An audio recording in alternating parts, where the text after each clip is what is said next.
Weights have been lifted. Sprints have been run. Preparation for today's game is history. It's time to get it done. You're listening on MichiganSportsRadio.com.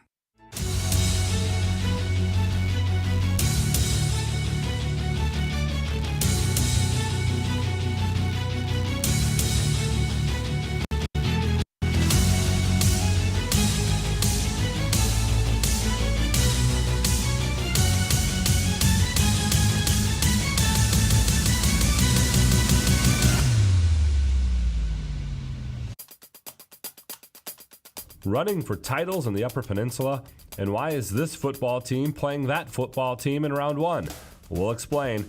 I'm John Ross, and this is This Week in High School Sports, powered by Michigan Student Aid. The football playoffs start this week with 256 teams and 11-player and 32 8-player teams all qualifying for the postseason. You watch the selection show on Valley Sports Detroit and have studied the pairings on MHSAA.com, but how did those matchups come to be? What goes into placing 288 teams in 10 different divisions? All season long, teams earn playoff points by 1. Beating teams, and 2. Having their opponents win games. The system values playing a strong schedule. After 9 games, the 32 teams with the most points in the 8 11-player divisions and the top 16 teams in the 2 8-player divisions all qualify for the field. And then the fun starts. For each division, all teams are placed on a map and drawn into 4-team districts. Sometimes there is an easy, natural grouping. Other times you're choosing which of 2 teams goes to the UP to play and which might head south a couple hours. Travel considerations and proximity to highways are key factors when placing teams. Once districts are selected, they are paired into regions with 2 regions on opposite sides of the bracket. Those brackets are double and triple checked and then published online after the selection show. Lastly, what happens if 2 teams tie for the last spot in a division? If 2 teams have equal playoff points, the first tiebreaker is head-to-head. If the teams didn't play each other, it goes to opponent's winning percentage. And if that's still tied, it comes down to a good old-fashioned coin flip. That's happened once in 2019. Game balls this week go to Detroit Catholic Central soccer player Drew Pearson. He tallied 3 goals in a 5-0 win over South Lyon, powering DCC to a district title. Shepherd senior runner Ariel Warner, she posted the second fastest time at the Jack Pine Conference Jamboree, helping Shepherd to a 13th straight league title. And to Colon wide receiver Justin Wicke, he caught 2 touchdowns in a 60-14 win over Tekonsha, setting an 8-player single-season record in the process. He's now at 28 touchdown catches this year. Need money for college? You need My Student Aid. My Student Aid is the go-to resource that helps Michigan families find money to pay for college. Plus, they'll guide you through the financial aid process and answer any questions you have. For grants, scholarships, and more, connect with My Student Aid, helping make college affordable for everyone. Learn more at michigan.gov/MIStudentAid.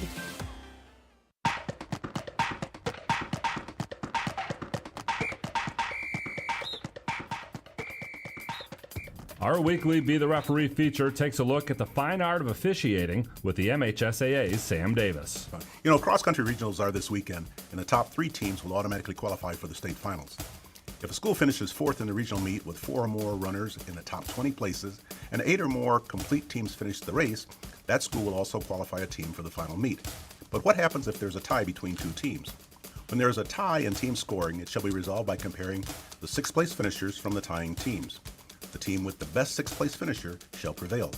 If one team does not have a 6th place finisher, the team with the 6th place finisher shall prevail.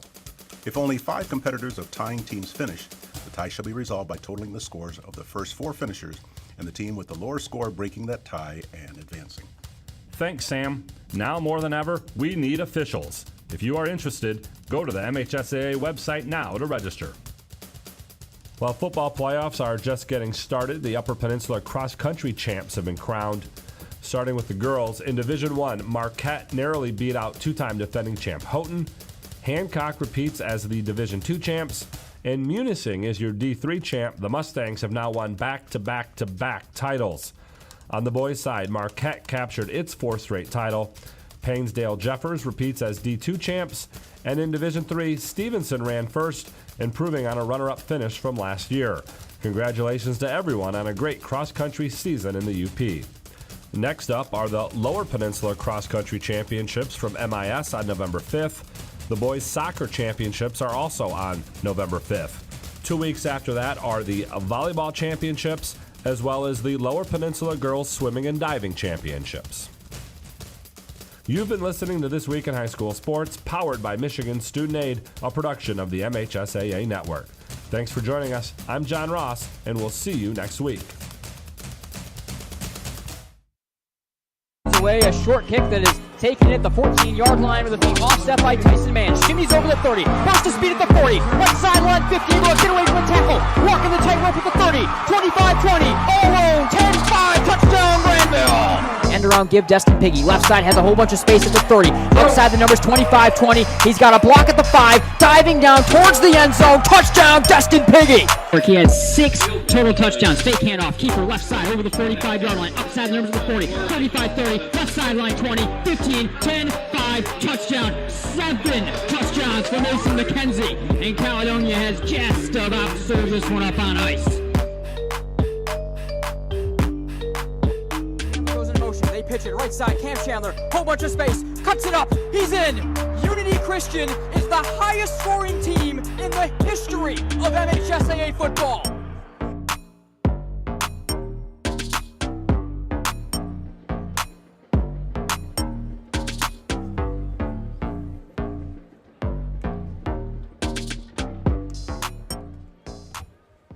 Welcome to game night, and welcome to the rematch. Grandville, Caledonia, Nate Dreyer, Chandler Timmer with you here on game night on Michigan Sports Radio. It is the MGN Road to Ford Field for the second day this weekend. We're at East Kentwood High School, and this is one of the best matchups within the OK Red District. We've been calling it District 1 within Division 1, and my goodness, what an incredible battle this is going to be. Last time around, it was 50-40. Caledonia that got the best of the Bulldogs.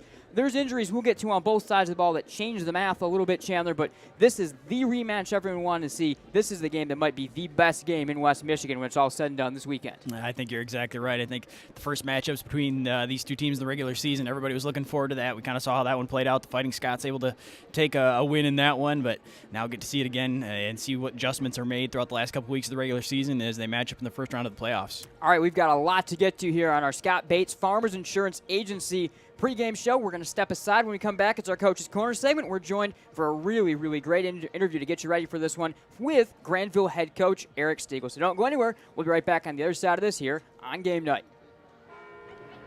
The sinister cries haunted Mary through the night. Dawn neared, and still the voice tormented her. She ran towards the safety of her car, flung open the door, and a coyote had somehow gotten locked inside. But the damaged interior was covered thanks to Farmers Insurance. Coyote Carpool, August 1st, 2015. Talk to a farmer's agent. We know a thing or two because we've seen a thing or two. We are farmers. Bum, bum, bum, bum, bum, bum. Contact the Scott Bates Agency today, 616-531-3441. A proud supporter of MichiganGameNight.com. I'm Randy Hansen, president of Centennial Securities Company. Recently, I read this statement. When it comes to developing intimacy remotely, sometimes it's better to be heard and not seen. That got me thinking, and I discovered that since this pandemic began, voice-only calls have increased by 78%, and the length of these calls has also increased. Today, Zoom is touted as the savior of business, academia, and keeping families connected. But there is some evidence that video apps make us feel awkward and unfulfilled. There's even an app available that rates your background when you're on Zoom. Then there's the phone, which is basically a handheld texting machine, a social networking black hole. But mouth-to-ear communication is on the rise, and it is most welcome. Like I said earlier, sometimes it's better to be heard and not seen. At Centennial Securities, we love hearing from you, even if we can't always see you. If you're a Centennial client, you know what I mean. If not, isn't it about time? Centennial Securities Company, member SIPC and FINRA. And hi, everyone. Welcome back to Game Night. Nate Dreyer with you here, and joining our weekly and our first playoff edition of Coach's Corner with Grandville head coach Eric Stiegel. First off, Coach, I know it's playoff week. Of course, excited. How are you? Doing great. We're excited to, still be playing football and be one of those teams keep going on. And, we're excited to, just continue to be with the kids and have that experience and, be preparing again. We want to keep playing, for 5 more weeks. That's the goal. I'm sure that's the goal of every team that is in the playoffs.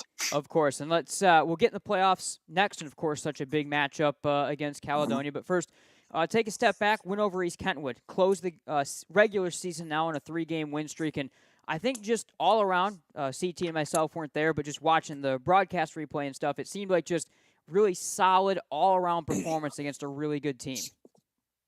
You know what? That's what I felt too. I felt, that it wasn't always a perfect game.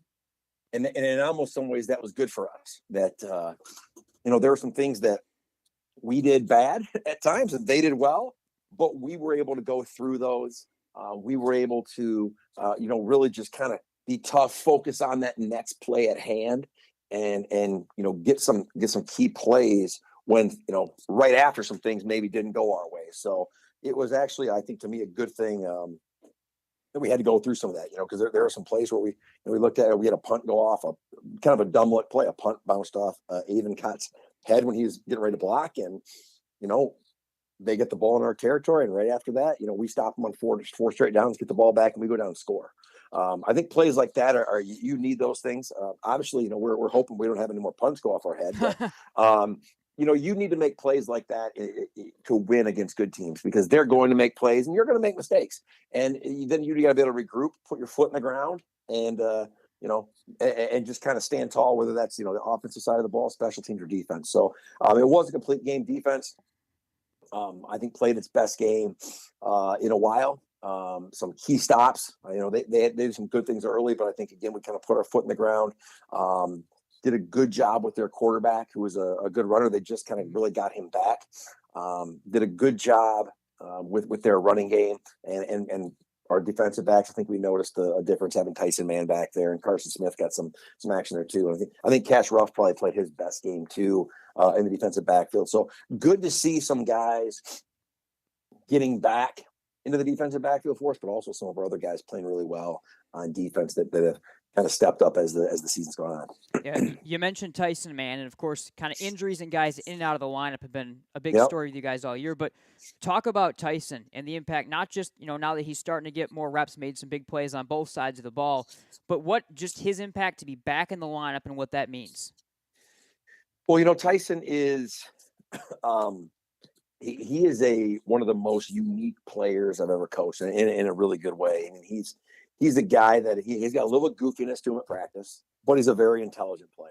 I think everybody in our team loves him. All the coaches love him, just personality-wise. And then on top of that, obviously, you're looking at a unique talent.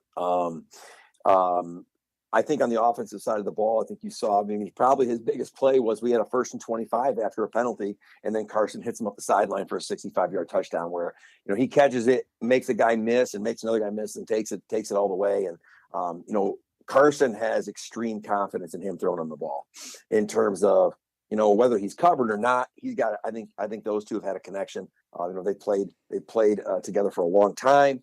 I think that's big on that level. And I think in the defensive secondary, what you saw out of him was just some of his ability to see things happen in front of him and have just some of that instinctual ability then to know this is where the throw is going, and I'm going to be there to break it up at the point or put a hit on the receiver at the point.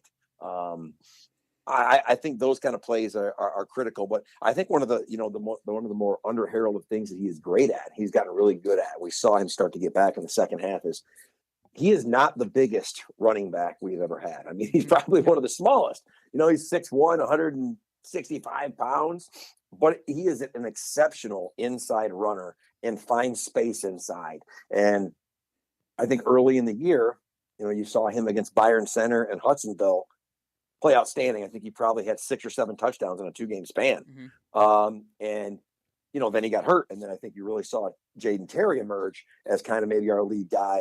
But I think the great thing now for us is Tyson, he came back and was very limited on offense. We used him limited against Grand Haven, but played a lot of snaps against played a lot of snaps against East Kentwood. And I think in the second half, we really start to see him find all the little crevices in the defense that a lot of kids just don't have that ability to do. So I think he's tremendous. And obviously didn't even mention the return game. Right. He's one of the better kick returners. So I think he impacts all three phases of the game, both obviously with his physical abilities, but also just the aura that he brings to our team. And again, we played really well without him, and our guys stepped up. Mm-hmm.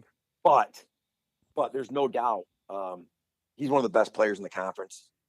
And it's obviously we're thrilled to have him back heading into this stretch right here. Yeah, absolutely. That's great. And let's kind of get into we'll talk about Caledonia, but now first kind of generically playoffs. I think for you as a coach, what has always kind of been your approach? Do you and the team more go at it like it's just another week? Do you get extra amped up? Is that something that's maybe changed throughout your coaching career? How do you kind of approach these sort of big playoff weeks? Well, number one, thankfully in our time, we've done a good job here. We've been in the playoffs 8 of my 9 years here. So there's an expectation, I think, from our kids, from our coaches, and our community that, we're going to be there. And that expectation is not some automatic thing, but the expectation is that we're going to work our butts off to get us to that point. And we've done that. In terms of bigger game, obviously it's a huge game because if you want to play another game, you got to win. But our approach really is every week is the biggest game of the year because in high school football, whether it is injuries or whether, some of the craziness we've had the past couple of years, you never really know when your season was going to go on or to end. Mm-hmm. So every game we play is a special one, and it has a lot of meaning. And this one's obviously the biggest game of the year right now because it is the game in front of us. And for us to keep playing, we have to get a win. So the approach really is that. I think there's obviously another approach to this kind of playoff game as opposed to the last couple of years, is that we're playing a team that we've already played this year. So I think that does add some things into the mix where, the previous 2 years we ended up playing TC West, who is someone that is not in our conference. Now, if you look at our district, it's 4 OK Red schools. And, we have experience with all those schools.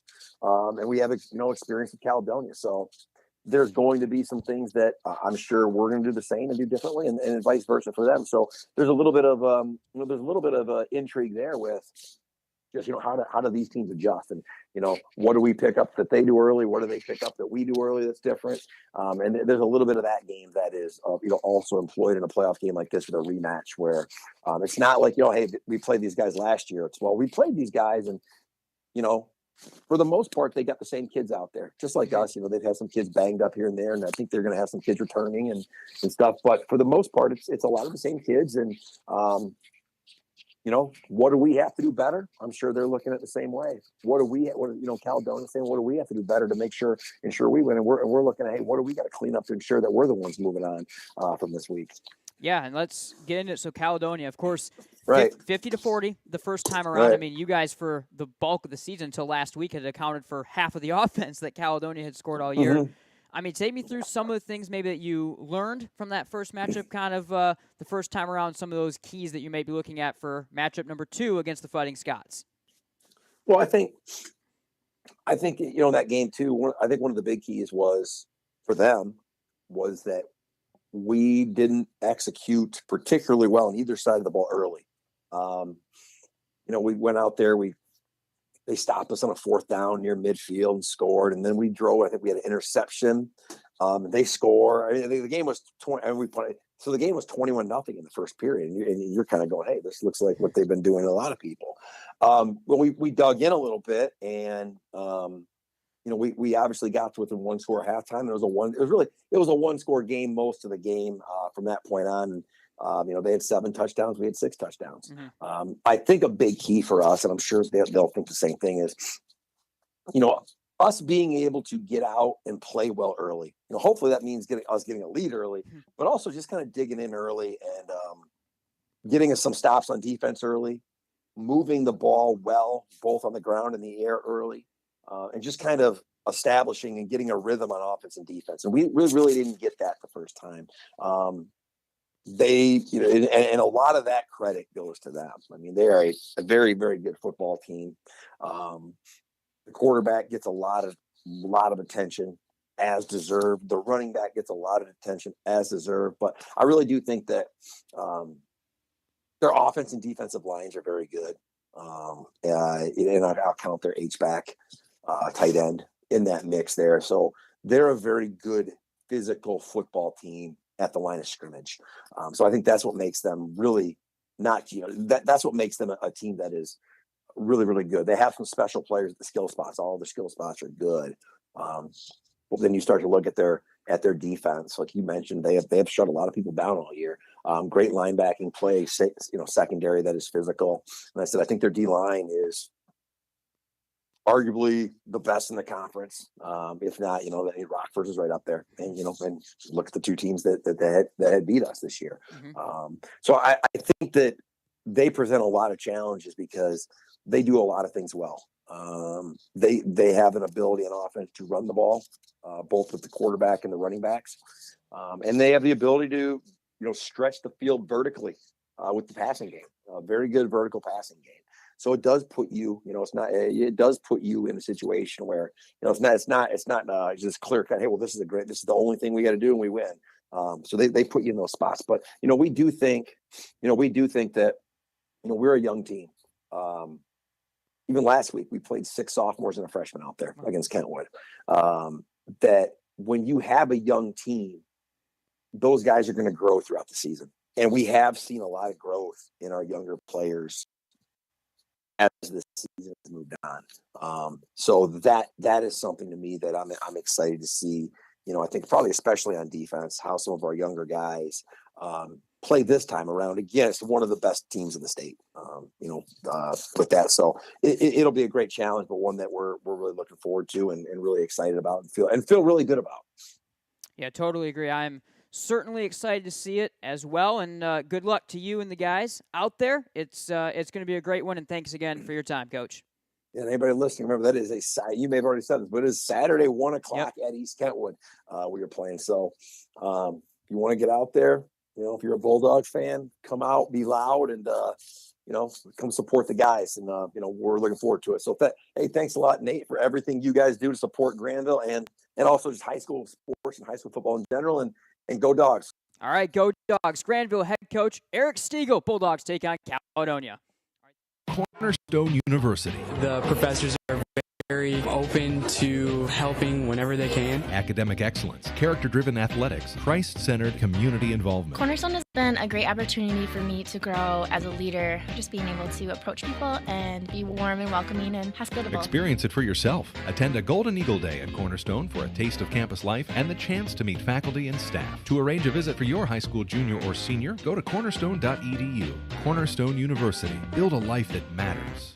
Need to replace that worn-out carpet or floor? Floor Coverings International makes it easy. They bring their mobile showroom to you.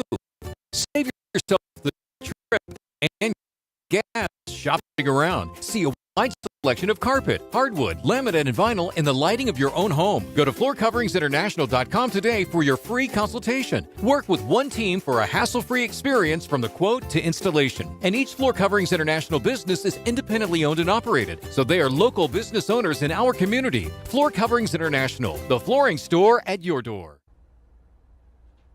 Hello, West Michigan sports fans. I am Mark Kimball. I'm president of the Grand Rapids Sports Hall of Fame.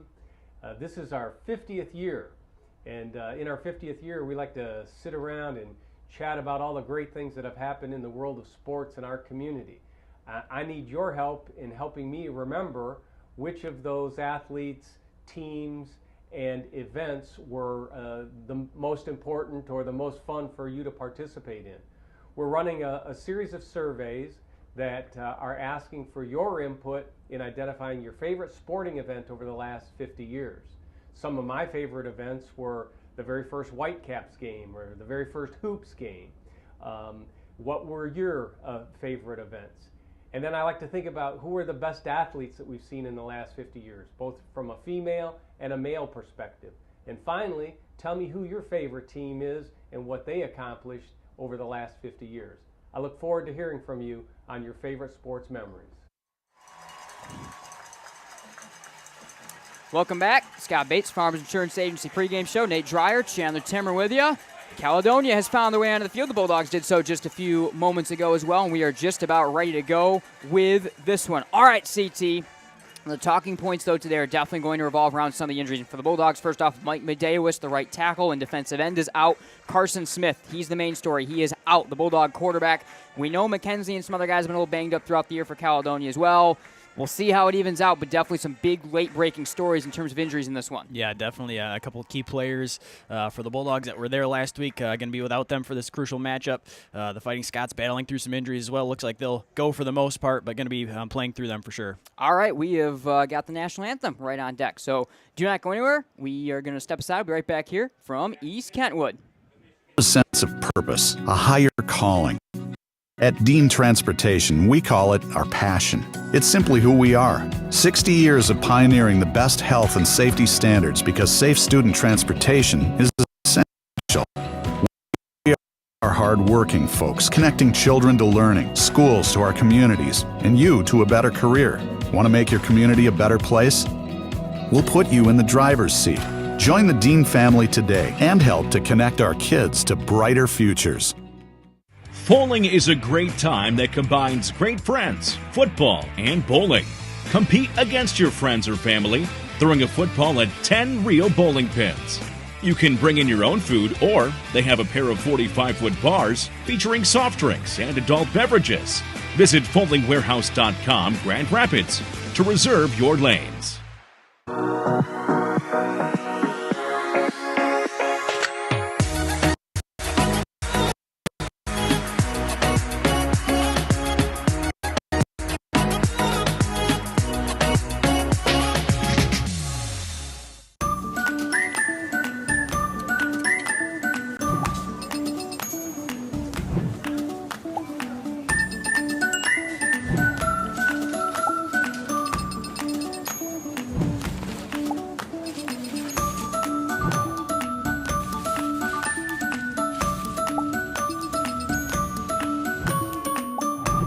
What would you do with some extra time?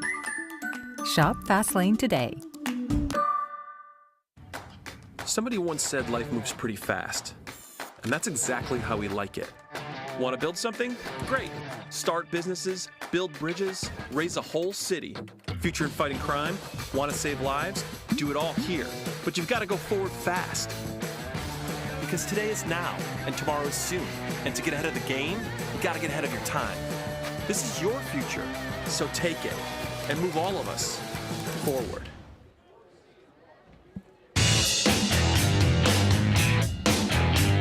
And welcome back. Nate Dreyer, Chandler Timmer with you. And CT, we are just about ready to go here from East Kentwood through the national anthem. Grandville, Caledonia on deck. It is the pre-district contest here.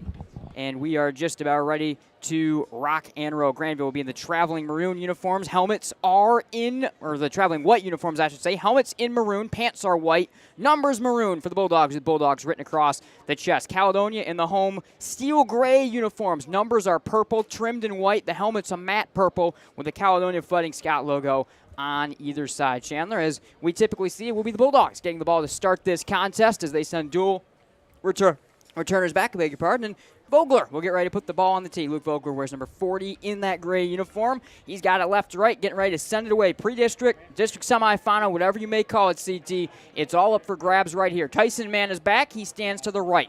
Avon Cott stands to his left, back inside their own 5-yard line. On the return right here. The road to Ford Field in Division I starts for these two now. Vogler strides forward, right leg through the football, and a high twisting kick right down the middle of the field. Goes a few yards deep into the end zone, taken with the feet offset by Tyson Mann. That's a touchback, and here starts our first talking point of the game for head coach Eric Stiegel and his offense. Carson Smith out. It's the junior Cash Ruff. Chandler, tell me a little bit about this kid. He's big, he's fast, he has a lot of the tools, but we haven't seen him really at all yet. Yeah, definitely has the physical features to be successful. We've seen him a little bit at the end of a couple games when the second team's gotten in there. So we've seen some snaps during the regular season, but really hasn't played much meaningful time at the quarterback position. Obviously, we've seen him on the defensive side of the football a lot more.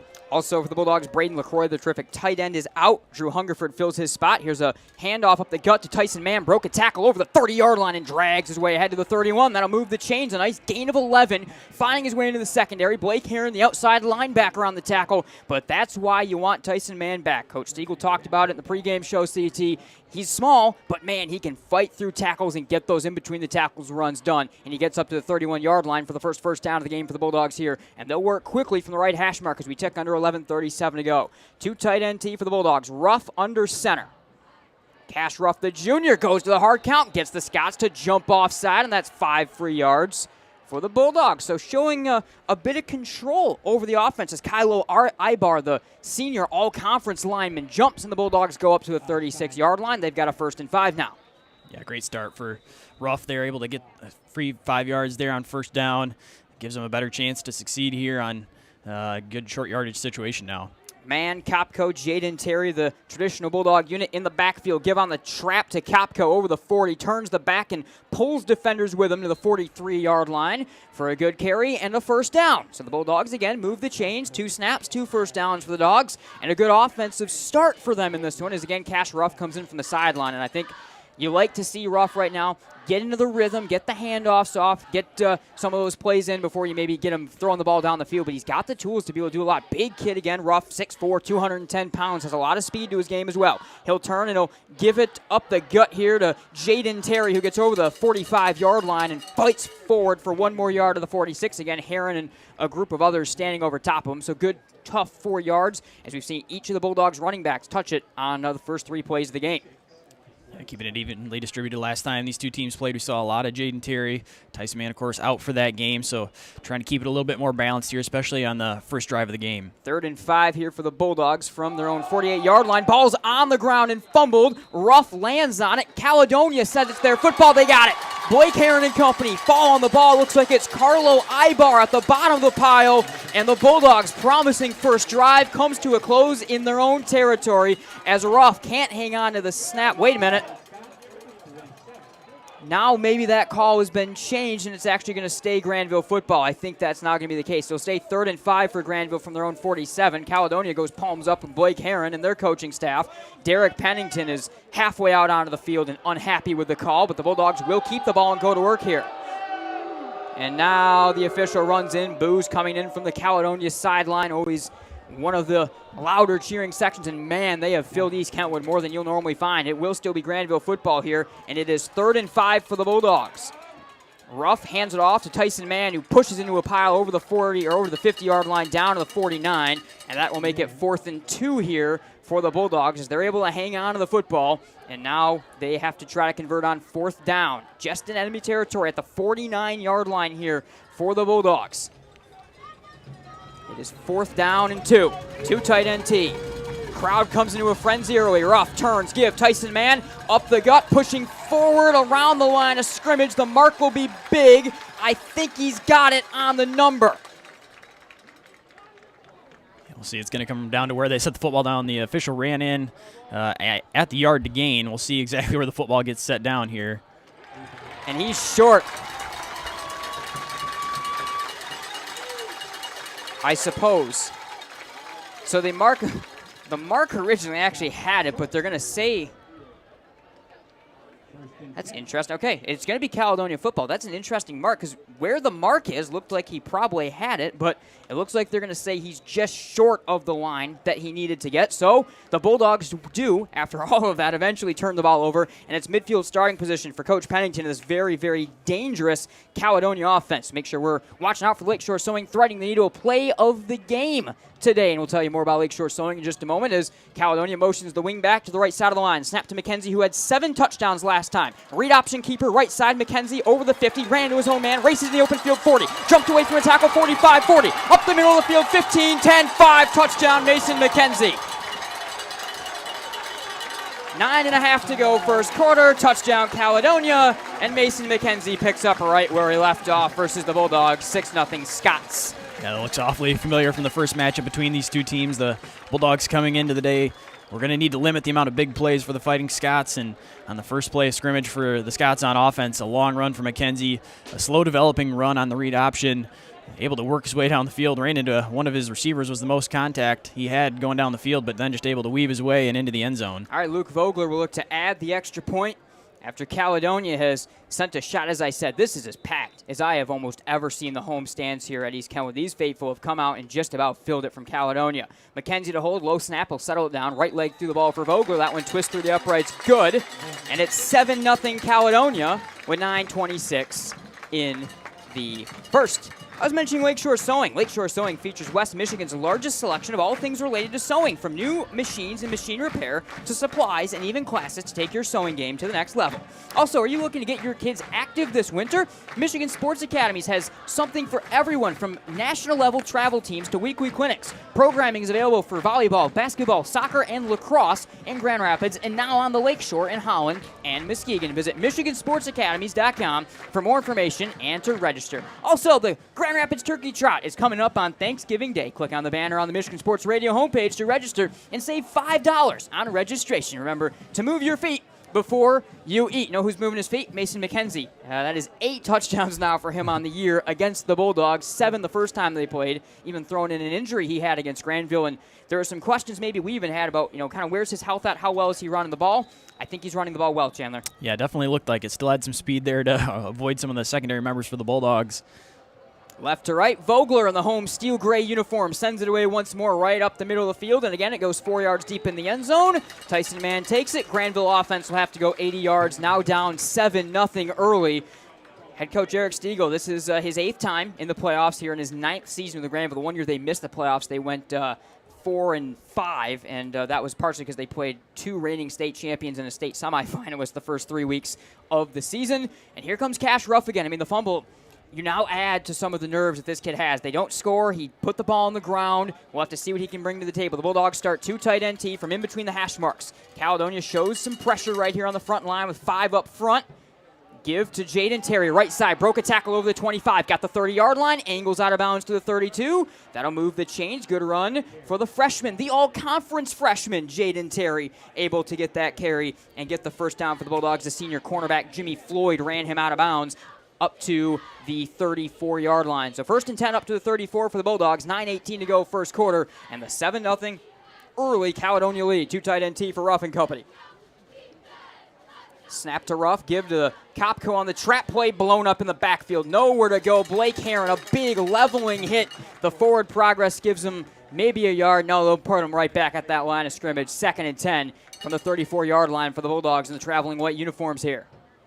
Yeah, bottled up on that run there, but heard Coach Stiegel talk about it in the pregame interview that just can't have that many mistakes early on. And so after the turnover on downs on offense and then giving up the score on defense, this drive really big offensively to continue to move down the field and get something going. They do give him 1 yard in the end. 2nd and 9. Stretch play left side. Tyson Mann blown up in the backfield. Never able to turn the corner. Coming off the edge. A big hit is thrown in the backfield by Maddox Greenfield. Now they're back to 3rd and 10. And now the offense stalling again for the Bulldogs as they got to get 10 right here on this 3rd down play. Ruff, where's number 9 in white in from the sideline for the Bulldogs? Yeah, and this is where you probably look to Ruff to try to make a play, whether that's going to be in the play-action pass game or ask him to use his legs and make something. Snap to Ruff out of the tee. Fake handoff. He'll drop to pass. Has some time. Jet King brings the pressure. Floats a high wobbling pass over the 45-yard line. Leaping reverse grab. Unable to be made by Tyson Mann. It's 4th and 10, and here comes the Bulldog punt unit. Already down 7-0. And now Grandville going to lean on their defense, or maybe the biggest stop for defensive coordinator KJ Landis' unit all year long right here, as you can already feel the season starting to tip in the balance the way Caledonia's come out in this football game. Avon Cott will punt it away for the Bulldogs. He stands back at his own 20-yard line. Caledonia backs their terrific D1 prospect Townsend to the 31-yard line to return this ball. Snap down to Kopp. He'll send it away. Blocked away. Caledonia got 2 in the backfield. Punt is blocked. Tumbling down towards the end zone. And it is recovered in the end zone. Touchdown, Caledonia.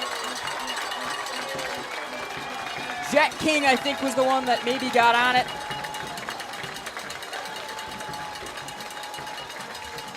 And the Fighting Scots lead at 13-0. Yeah, Yeah, punt. Just too much pressure in the backfield there. Had nowhere to go. Ended up kicking it right into the chest of one of the Caledonia defenders, and the ball rolling into the end zone. It was just laying there right in the middle, and finally the recovery right in the end zone, able to jump on it and score another huge play, a big touchdown for the Fighting Scots. There are disastrous starts with your season on the line, and then there's this today for the Bulldogs. Now they trail by up to 14 based on Vogler's extra point right here. Again, Mason McKenzie to hold. Here's the snap. It's low. It rolls to McKenzie. He'll pick it up. He's got pressure all over him. Flings it to the end zone. Incomplete. Good coverage by Avon Cott there on the intended target, running to the corner of the end zone. So we've got issues on special teams all over the place, but I think it's a net positive Caledonia's direction, they would tell you. 13-0 Scots with 7:35 in the first quarter. We'll be right back here from East Kenwood. The sinister cries haunted Mary through the night. Dawn neared, and still the voice tormented her. She ran towards the safety of her car, flung open the door, and a coyote had somehow gotten locked inside. But the damaged interior was covered thanks to Farmers Insurance. Coyote Carpool, August 1st, 2015. Talk to a farmer's agent. We know a thing or two because we've seen a thing or two. We are farmers. Bum, bum, bum, bum, bum, bum. Contact the Scott Bates Agency today, 616-531-3441. A proud supporter of MichiganGameNight.com. All right, welcome back. Nate Dreyer, Chandler Timmer with you. And we've had quite the start to this one. Caledonia 13, Grandville nothing. Mason McKenzie and Caledonia have run one offensive play. He scored from 53 yards. And then they block a punt, return it for a touchdown. And the Fighting Scots have got a 2-score lead. And again, Luke Vogler sends one this time 8 yards deep into the East Kentwood end zone. And the Bulldogs offense right to left across your radio dial. We'll start it one more time.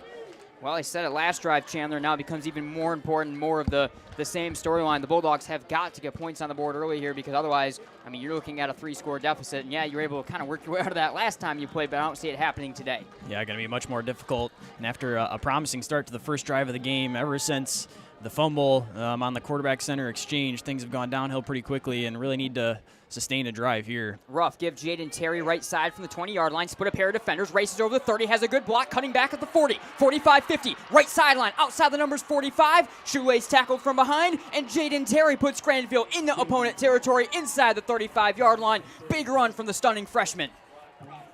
Yeah, well, a lot of the game script from the first matchup between these two teams seems to be repeating itself. Caledonia getting off to a big lead, and then Jayden Terry deciding he's going to make some big plays and do everything he can to will the Bulldogs back into it. Big run there, able to stretch the sideline and beat the defender, able to cut it back towards the middle in a big gain. 7:20 to go in the first quarter. 13-0 Cal, and Grandville up to the Caledonia 32-yard line. Give up the gut to Kopko on the trap, and he'll get the 30-yard line before the tackling pile fully engulfs him. I see Ibar and Moore at the bottom of that crusade, or crusade of tacklers. See Derek Pennington out there. Interesting, Derek Pennington Jr., of course, the coach's son, Derek Pennington. Not seeing him quite as much. Maybe we're planning on the offensive side of the ball, still playing linebacker. He is one of several Caledonia guys that have had some nickups throughout the second half of the year. Give it to Jayden Terry, right side, wrapped up in the backfield, able to evade a tackler, take it outside the right numbers past the 30, and dive down to the 26-yard line and make it 3rd and short. Tough run, Jayden Terry. The freshman Chandler Tank is going to have to really, really carry the mail for the Bulldogs. You can tell right now he gets them up to the 26-yard line and gives the Bulldogs a 3rd and 4 right here. 3rd and 4 Grandville, right hash mark, 26-yard line. In the Cal territory, they trail 13-0 early. 6.5 in the first quarter. Cash Ruff filling in for Carson Smith in the backfield. Give to Terrier, up the gut, stutter step, falls down.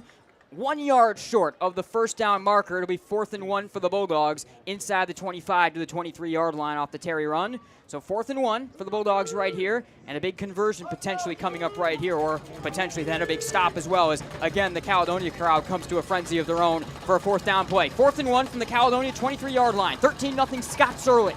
Cash Ruff under center for the Bulldogs. 2 tight end T. Defense crowds in. Give Jayden Terry right side, got the first down and pushes the pile down to the 21-yard line. Good, tough run from Jayden. He'll move the chains for the Bulldogs over right guard. Yeah, and needing some plays here desperately. You can see the Bulldogs turning to Jayden Terry. Back-to-back-to-back carries. Even on 4th and short there, going right back to him for the most part early on. Caledonia has bottled up Kopko and Mann on some of the stretch runs at the outside for Mann and some of the middle runs for Kopko, and so they've been going to Terry on this series so far. 1st and 10, Caledonia 21-yard line. Snap to Cash Ruff. Faked handoff to Terry, then gave it up the gut to Mann. Twist by 2 defenders inside the 15, falls to the 14-yard line. Tackle made in the secondary by Maddox Greenfield, but a good run for 6 or 7 on 1st down from Mann. They will give him the 15-yard line. It'll be 2nd and 4 for the Bulldogs right here. 2nd and 4, Ruff in from the sideline with the call. Again, no Carson Smith, such a big storyline for the Bulldogs after a practice injury this week, and also no Mike Medeiros at right tackle, and no Braden LaCroix at tight end.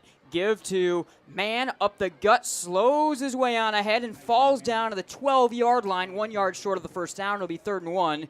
And I think this is kind of the drive Coach Stiegel wanted to see right now, Chandler. They're just getting positive momentum. They're moving the ball, chunking it right now, taking the air out of this game a little bit as well, because that's the number one thing they wanted to do. They did not want the track meet that Cal was able to turn this into early. Yeah, as disastrous of a start as it was for the Bulldogs. If you're able to, now in the red zone here, punch it in, get a touchdown, kind of settle things down a little bit, you're feeling like you've got a chance to get back into it. 4.5 to go, 1st quarter. 13-0 East Kentwood and the Bulldogs up to the Caledonia 12-yard line, have a 3rd and 1. They go 2 tight end T. Cash Ruff, the junior quarterback, changes as the front changes on the other side. Gave it to Jayden Terry over right guard, falling down, has the 1st down to the 10-yard line. 1st and goal. Grandville, they've got to get all 10 yards on the 1st and goal situation right here.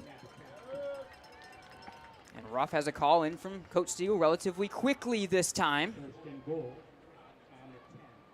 Again, Jayden Terry gets the big yards when they need him. It's Terry to the left, Kopko in the middle, Tyson Mann to the right. That's your running back unit. Hungerford is out there for the Bulldogs along with Stockwell right now.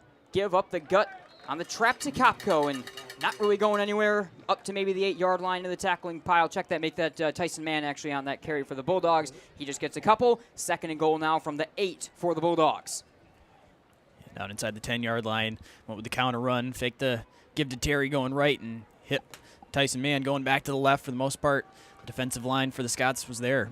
2 tight end T, 2nd and goal, 8-yard line under center. Ruff gives stretch play right side to Terry, outside the numbers, wrapped up by Pennington and a few more. Reed Vogler joins from behind up to the 5-yard line. It'll be 3rd down and goal from, we'll see if it's the 5 or the 4 based on the mark right here. It actually might even be the 6. Make that the 7. They'll give him the 7-yard. Looks like he had gotten, I thought, at least the 6, but it'll be 3rd and goal for the Bulldogs from the 7-yard line. As Ruff is in from the sideline with the call right here. 2 tight end T for the Bulldogs will break its way on out. 3rd and goal from the 7. Inside 3 minutes to go, 1st quarter. 2-score lead early for Caledonia. Ruff give to Kopko with some space. 2 hands on the ball, stumbling down to the 1-yard line. He's shoestring tackled. And the ball slipped free, and Caledonia got the ball. At the bottom of the pile, Jimmy Floyd fell on a football that came out at the 1-yard line, and it's Scott football. Yeah, and Kopko can't believe it. It looks like he's arguing he was down.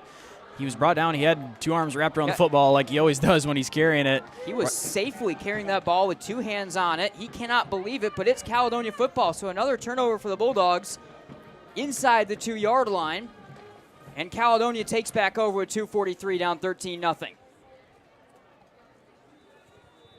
I think Kopko has some reason to be confused and incensed right there how that ball may have come out as he had it with 2 arms. But again, it's another turnover here for the Bulldogs. Another mistake, the block punt earlier. Now Caledonia will have to go 98 yards, starting throwing 2-yard line. Mason, McKenzie, and company go to work from the gun. 2 wide receivers right side. Tailback is Townsend to the right hip. Wing off the right side of the line. Snap to McKenzie. Fake give. He'll keep it on the read option, and Avon Cott wraps him up at the 4-yard line after a shifty run for 2 yards. For Grandville, running more of a 3-down front, more of a 3-4 base, showing some different things in their defense. I talked to defensive coordinator KJ Lands for the game. He kind of mentioned we got to change it up from last time when they put 50 on us, and they ran a lot of 4-down front last time. I think you can expect more 3-down front for the Bulldogs throughout this game, and that's exactly what they do right there. And you even see a guy like Cott running in from safety to make that stop right near the line of scrimmage. So Caledonia 2nd and 8 from their own 4-yard line. 13-0. They lead it in the home steel gray uniforms. Mason McKenzie, the 3-star, terrific senior quarterback, breaks out his unit.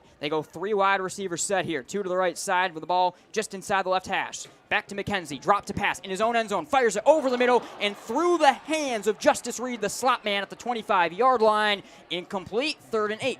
interesting decision there deep in your own territory to take a shot like that, and now be backed up 3rd and 8 at your own 4. Yeah, definitely a risky play call there as McKenzie standing in his own end zone, and the Bulldogs bringing some pressure. They had a couple linebackers coming on the blitz, picked up pretty effectively by the offensive line, though, left one-on-one coverage. Tyson Mann there, at least close enough to make that a contested ball and through the hands of the receiver. How big is Tyson Mann being back? It allows for the Bulldogs to do things like that, man-to-man coverage outside, put man on someone like Reed. All right, it's 3rd and 8 for Caledonia with under 2 minutes to go first quarter. They lead 13-0. They're at their own 4-yard line. 3 wide receiver set from the gun. Snap to McKenzie. Straight drop to pass. Has time in his own end zone. Clutches. Fires. And it's overthrown because the intended target was tripped up by Drew Hungerford. That was Graham on the reception. They got their feet tangled, and it looks like we are not going to see a penalty marker thrown, though. Caledonia faithful, I think, are making their feelings on the matter known, but they're going to be forced to punt it away from inside their own end zone right here. Yeah, it looked like both Graham and Hungerford was an in-breaking route as they were both going to break towards the middle of the field. Looked like might have got tangled up just a little bit. I don't think intentional contact from Hungerford, and I think that's why you're seeing a no call there. I think both probably could have argued that there maybe was a pass interference against him. All right, Caledonia will look to punt this away. Vogler is standing almost with his heels on the back of the end zone, and now we've got a whistle, and we got to reset the clock because, as you can maybe see on the feed, there is not 37 minutes to go. There's not 4:03 to go either. We have to get this more reset. So now it's 12-0 Caledonia. 13-0 is the Caledonia lead, and we got a lot to work on before this 4th down play. Again, we're at East Kentwood tonight, so a new scoreboard system, I think, for everyone from the Cal side that's normally operating things. Chandler in this one. Who is the top West Michigan male athlete you've watched perform for a West Michigan team or individually in the last 50 years? Go to grshof.com and let us know. This week's Family Fair Tailgate Special Week is buy one, get one 50% off, equal or lesser value with, yes, Open Acres all-natural chicken drumsticks, thighs, or whole chicken. Oh, now he took another point off. 11-0 Caledonia. So this is going to take a little bit more time to come off or to get worked out right here, Chandler. But yeah, I mean, what a start to this game. But defensively here for Coach Landis' defense, coming up with this stop right here. You don't want to say it's going to completely change the football game, but likely could mean plus territory for the Bulldogs offense and a chance to, we've made a stop, we get a score back, and now make a football game out of it after things could have not gone any worse to start. Yeah, definitely big on a couple fronts. One, you get the ball back after your offense has had a rough go of it early on, turning it over basically the 1 yard line there. But it also gives you hope as this game goes along that in the previous matchup, they struggled to get stop at all. And so the fact that even though Caledonia backed up at their own end right there, the fact that the defense able to make some plays, really didn't give up much yardage at all, able to get a stop, and looked like if we ever get to it, we'll get a punt. Yeah, if we do ever get to it, still, as you can see, scoreboard says 11-0. I hope the Caledonia faithful know that it's their own that are running the scoreboard, by the way, today, because they are not happy below us. And it's not us. Right, it's not us. Everyone's looking at us like it is us here. It is not us. Just want to let everyone know. 13-0 Caledonia leads Grandville here late. We're inside 2 minutes to. I can't remember what the time was. Inside 2 minutes to go in the first quarter of this one. And, again, it's going to be Luke Vogler backed up with, as I mentioned, his feet are pretty much going to be on the back of the end zone. So you got to be careful right here as well in terms of maybe giving up 2 points with any sort of mistake. And we've seen plenty of special teams issues. I mean, we saw the Grandville punt block. We saw the long snapper just a moment ago for Caledonia roll one on a field goal unit. So it's been a sloppy football game so far in terms of the third aspect of the field. It'll be Tyson Mann back to return for the Bulldogs. And, how big is it, Chandler, to get Tyson Mann back for the Bulldogs? All right, here we go. 2:20 on the clock, 13-0 Caledonia, and I think we are going to be ready to go now. Yeah, curious to see if the Bulldogs try to bring any extra pressure here and try to make something happen. I think you don't want to get too risky as you're likely going to have good field position, especially with Tyson Mann back to return this kick, but a chance to make a play on special teams here. We'll see if they take a shot. Mann stands at his own 47-yard line in between the hashes. It'll be Luke Vogler to send this away inside that, and now they've got the clock right as well. I knew it was inside 2 minutes. Minute and a half on the clock, 13-0 Caledonia. And here we go. Vogler gets ready to send this away. Mann backs to his 47-yard line, his own 47-yard line.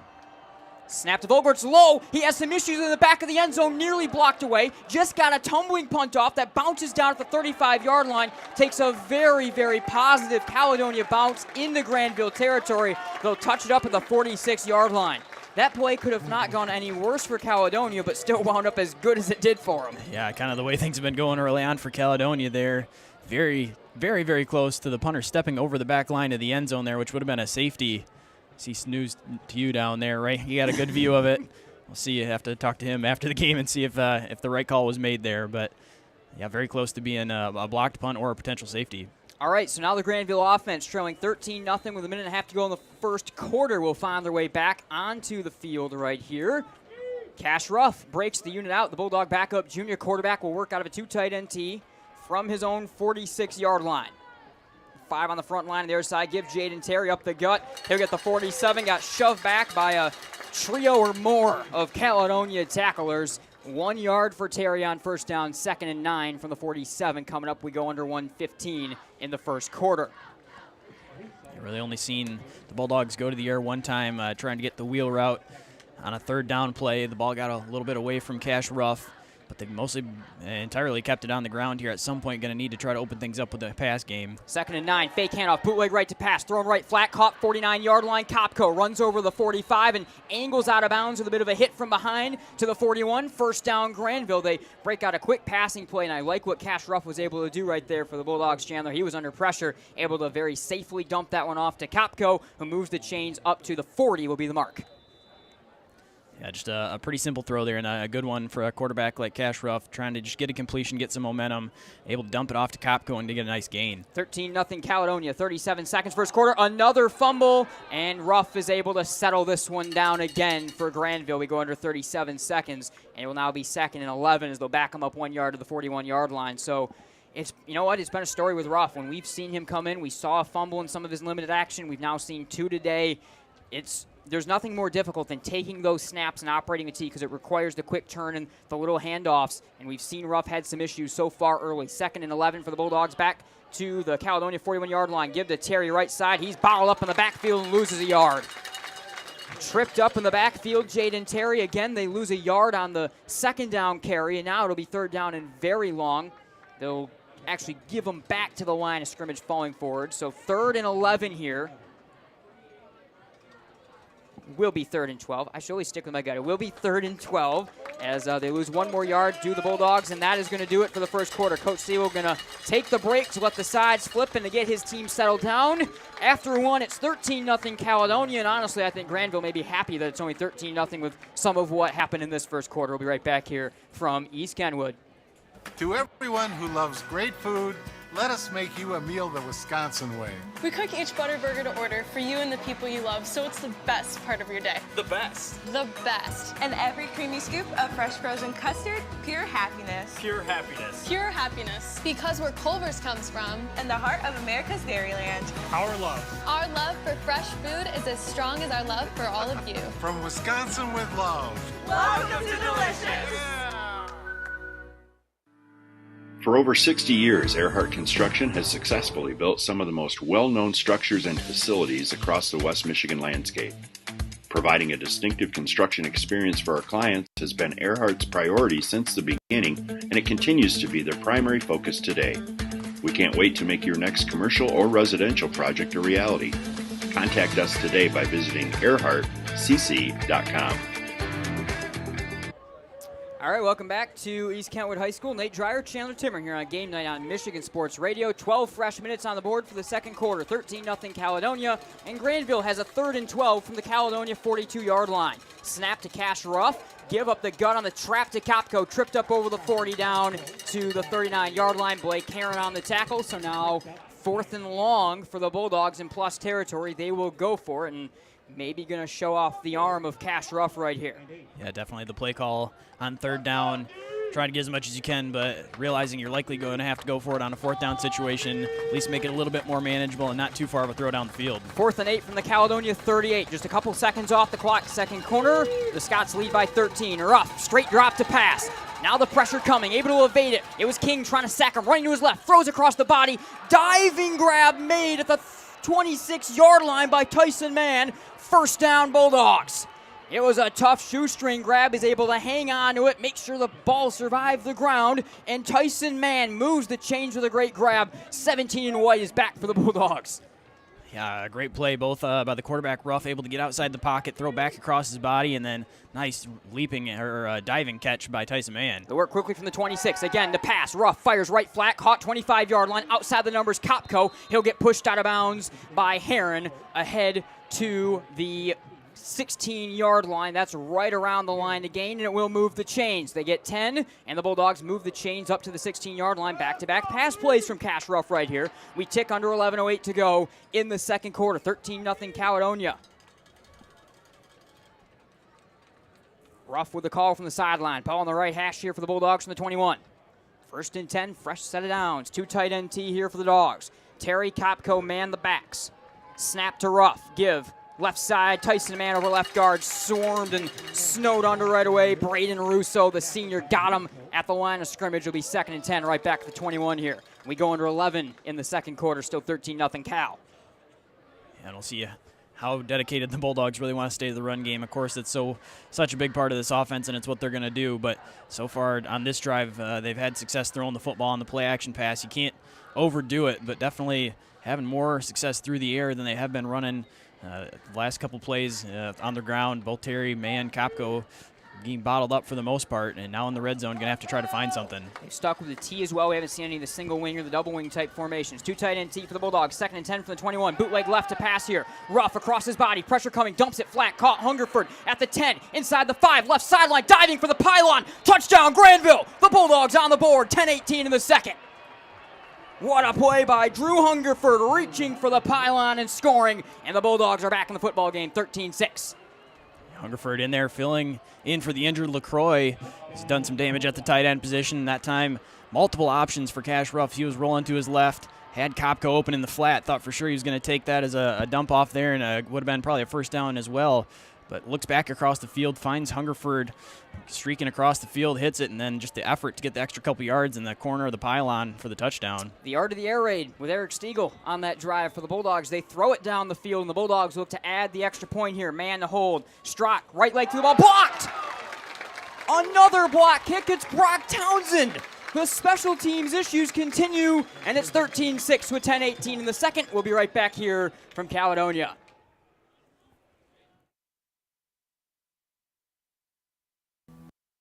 Looking for a great place to buy a used truck or car?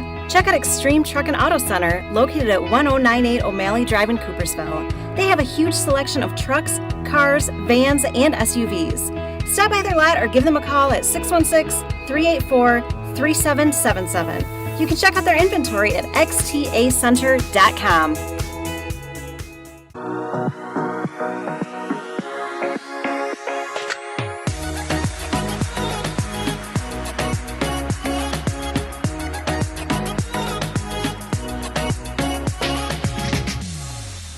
Are you looking for a new career? Aetna Supply is hiring. Aetna Supply is Michigan's #1 plumber wholesaler, servicing local customers for over 50 years. They offer great benefits, a 401k with company match, quarterly bonuses, and no Sundays. Once again, check them out at aetnasupply.com/careers or click on their logo on the Michigan Sports Radio homepage.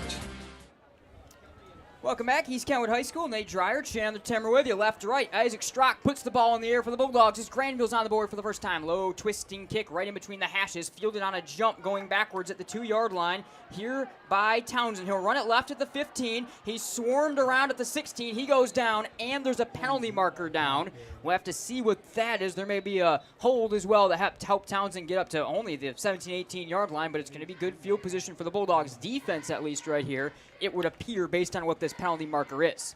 Yeah, it looks like it's going to be against Caledonia, as where it was Townsend was trying to break it up the field. There was multiple Bulldogs on the return team there looking to make a tackle, and either a hold or a block in the back, and set Caledonia back even further in their own end. Again, they're going to have to start well inside their own 10-yard line right here. 10-13 to go second quarter. The Bulldogs on the board for the first time, 13-6, in one of the sloppiest special teams games you're going to ever find that we've had so far today. We've had blocked punts, we've had rolled snaps, we've had blocked extra points. We've had everything go wrong for both teams. Caledonia starts at their own 9-yard line, up by 7. McKenzie operates a 3-wide receiver offense from the right hash. The tailback offset to the right hip here is Townsend. Actually go 4 wide receiver set right here. McKenzie going to run it straight up the gut, swarmed and brought down right at the 10-yard line with nowhere to go. It was Fleming who's fresh back on the field for the Bulldogs, helping make, actually check that it was the tackle from Reed Graverson up the middle of the defense there for the Bulldogs. So Graverson makes a stop for Grandville. It'll be 2nd and 10 right back at the 9, or actually they'll give him a couple yards up to the 11-yard line. 2nd and 8 here for Caledonia. 9:48 second quarter, 13-6 Cal, and the Scots break it out. Home gray alternate uniforms. They go to a 3 wide receiver set here on 2nd and 8. Tailback to the right hip of McKenzie. Bulldogs with 3 down linemen. Snap to McKenzie. Give to Townsend left side over the 10 outside the numbers 15. 20-yard line. Flag down from behind over the 25. He's got the 30, but the penalty marker is down in the backfield. This one's coming back. Yeah, hold on the left side as they're running off tackle with Townsend. A couple linebackers from the Bulldogs there trying to crash in, end up getting held along that side. What was going to be a nice gain for Townsend. Now going to back the Scots up even further. I know one of the big battles a lot of people talked about from the first game was looking at some holding penalties maybe, coming back to the first matchup when Caledonia was able to get around the outside against Grandville defenders and keeping an eye on how these two teams are able to play on the outsides, trying to seal the edges. We've seen a couple holds here back-to-back on Caledonia, who will now go back to work 2nd, and this is going to be 12 from their own 7-yard line on the left hash mark. So 2nd and 12, Caledonia from the 7. McKenzie will break out the huddle. 9:27 to go, second quarter, 13-6 game. They go 3 wide receiver set from the left hash. 2 wide receivers go right. 3 down linemen for the Bulldogs. Snap to Mason McKenzie. Give to Townsend up the gut. Has a burst of speed over the 10 to the 15-yard line. Broke a tackle 20. Juke move to the 25-30. Right sideline 40. 45-50. 45-yard line other sideline. And tackled out of bounds past the 40. But a penalty marker is down. I think it's going to be a sideline warning. And that's what it is. A sideline warning against Caledonia. But a big run from Brock Townsend. He takes it inside the opponent 40. And Caledonia now not just freed from their own goal line, and now Coach Pennington, there's another flag thrown. Coach Pennington, is that Coach Pennington, I believe, started talking. He did to that official, and now there's going to be another flag thrown late on Coach Pennington. So first there's a sideline warning because they almost tripped up one of the officials on the near side running, and then Coach Pennington argued that case, and now that's going to take yardage away from Caledonia. Yeah, we'll see how far the penalty is going to back them up, but regardless, a big run by Townsend at their own 7-yard line, able to break free, and you just see missed tackles in the secondary for the Bulldogs, and the Fighting Scots have been thriving on big plays against Grandville. It's mostly been McKenzie, but there you receive Townsend break a long one. 15-yard unsportsmanlike penalty on Derek Pennington.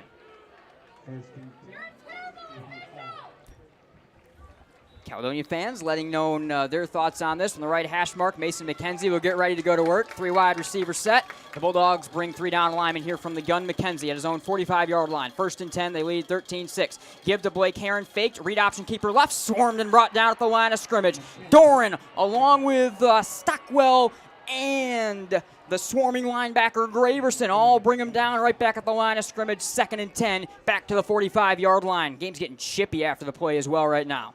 Yeah, I see Stockwell go down to the ground after the play as he was trying to seal the edge and get McKenzie to cut back up the field. And really, after that first big run, went for 53 yards for McKenzie on the zone read. That's now 3 times the Bulldogs have stopped it for a gain of 2 yards or less. So it looks like they may have came up with a recipe to try to slow down McKenzie at least. Now it's going to see if they can stop Townsend on the running back. All right, 2nd and 10 here at their own 45-yard line. Give to Heron again up the gut, and he'll drive over the 45 to the 47-yard line where the Bulldogs make the tackle. See Moody part of the tackling pile there for the Bulldogs as they get the 48-yard line. So it'll be 3rd down and 6 now for Caledonia at their own, actually 3rd down and 7 at their own 48 coming up right here with 8:15 and less in the second quarter.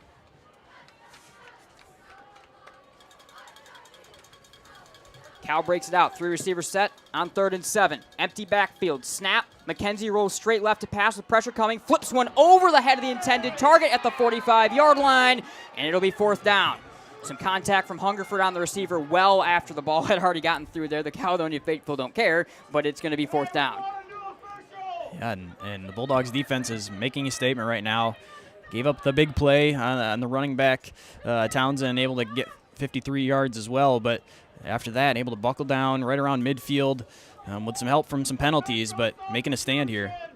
All right, Fighting Scots will punt this away here at their own 35-yard line. Snap down to Vogler, nearly blocked away. He'll angle one down inside the 20-yard line. Took a very good cow bounce inside the 10 and stops up at the 8. So Grandville going to be forced to start deep inside their own territory, but they do get the ball back, down just 7. 13-6 with 7:50 to go in the second quarter. Here comes Coach Stiegel's offense one more time, CT.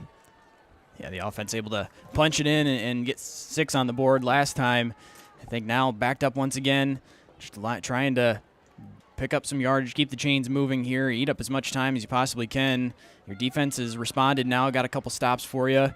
Now the offense going to have to avoid the turnovers that have cost them early on. All right hash mark. Bulldogs, you ready to go to work. They'll break it out of the 2 tight end T. One more time. Kopko in the middle of Jayden Terry, Tyson Mann. Kasheroff, the backup quarterback under center. 5 down front for Caledonia. Turn, give, stretch play left side to Tyson Mann. Has some room over the 10. Broke a tackle 20. 25-yard line, 30, and he's slung down from the legs at the 29-yard line by Townsend, but a first down on a good run from Tyson Mann. 7:40 and less, second quarter. Yeah, good to see Tyson Mann back to closer to 100% at least. After coming back a couple weeks ago, you could tell just a little bit ginger, but they're looking more like his playmaking self, able to get to the outside, one-on-one against Townsend, tries to make a move on him, not able to break it completely, but enough to keep going down the field, and a nice play on first down to get some breathing room. All right, left hash mark. Bulldogs going to work here from their own 29-yard line. 1st and 10. 5 down front on the other side. Fumbled snap again, and I think Caledonia's on this one. I think it was Ibar. He's got it. Caledonia football. Another fumbled snap. And Caledonia takes the ball one more time. That's 3 for the Bulldogs offense in rough. It's so hard when your defense is working so hard and then turn the football right over, but that's part of the deal when you've got a backup quarterback in there, a new quarterback center exchange, and of course in an offense like this where timing is so crucial, it's going to be difficult. It's something we've seen late in games when Kasheroff has been in. Just the ball security on the snap has been an issue, and so far it's been costing the Bulldogs. All right, Mason McKenzie and company will go to work now at the Grandville 29-yard line with a 13-6 lead. 7:18 to go second quarter. They'll spread them 3 wide right here. From the gun, Townsend the tailback, right to left in motion. Reed will go across the field, straight run, left side, McKenzie over the 25-yard line, breaking a tackle and falling down to the 20. He gets 9 on first down. 2nd and 1 coming up from the 20-yard line for the Scots here after a good run from McKenzie. And then McKenzie threw a little bit of a punch after the play at Drew Hungerford. I don't think anyone caught that one as he goes back to Coach Pennington on the sideline. Things definitely getting a little aggressive, both sides pushing and shoving. We'll see as we get closer to halftime here if things get corralled a little bit, but a powerful run from McKenzie on more of just a straight quarterback power that time instead of the zone read. All right, 2nd and 1 here from the Grandville 20-yard line. Caledonia leads by a score. From the gun, tailback to the right hip, McKenzie, here's the snap, give to Townsend, big hole up the gut, over the 10, 5-yard line, into the end zone, bouncing his way on in, touchdown Brock Townsend, touchdown Caledonia, 20-6, Fighting Scots with 6:33 in the second. Townsend's having an impressive day so far, a couple big runs, only 2 carries, but 73 yards, that one goes for 20 yards and a touchdown. All right, so Townsend a big run one more time for the Scots, and now Vogler will come on looking to add the extra point. It has been an adventurous day in special teams for both teams. And Cal looking to take that full 14-point advantage with 6.5 to go in the second quarter right here. Vogler, number 40 in the steel gray uniforms, lining this one up. Snap down, right leg through the ball, and that one is angled through the uprights and good. 20-6, Caledonia with 6.5 to go second quarter. We'll be right back here from East Kentwood. Don't just find yourself, make yourself. Start businesses, build bridges, save lives, raise a whole city. This is your future, so take it and move all of us forward.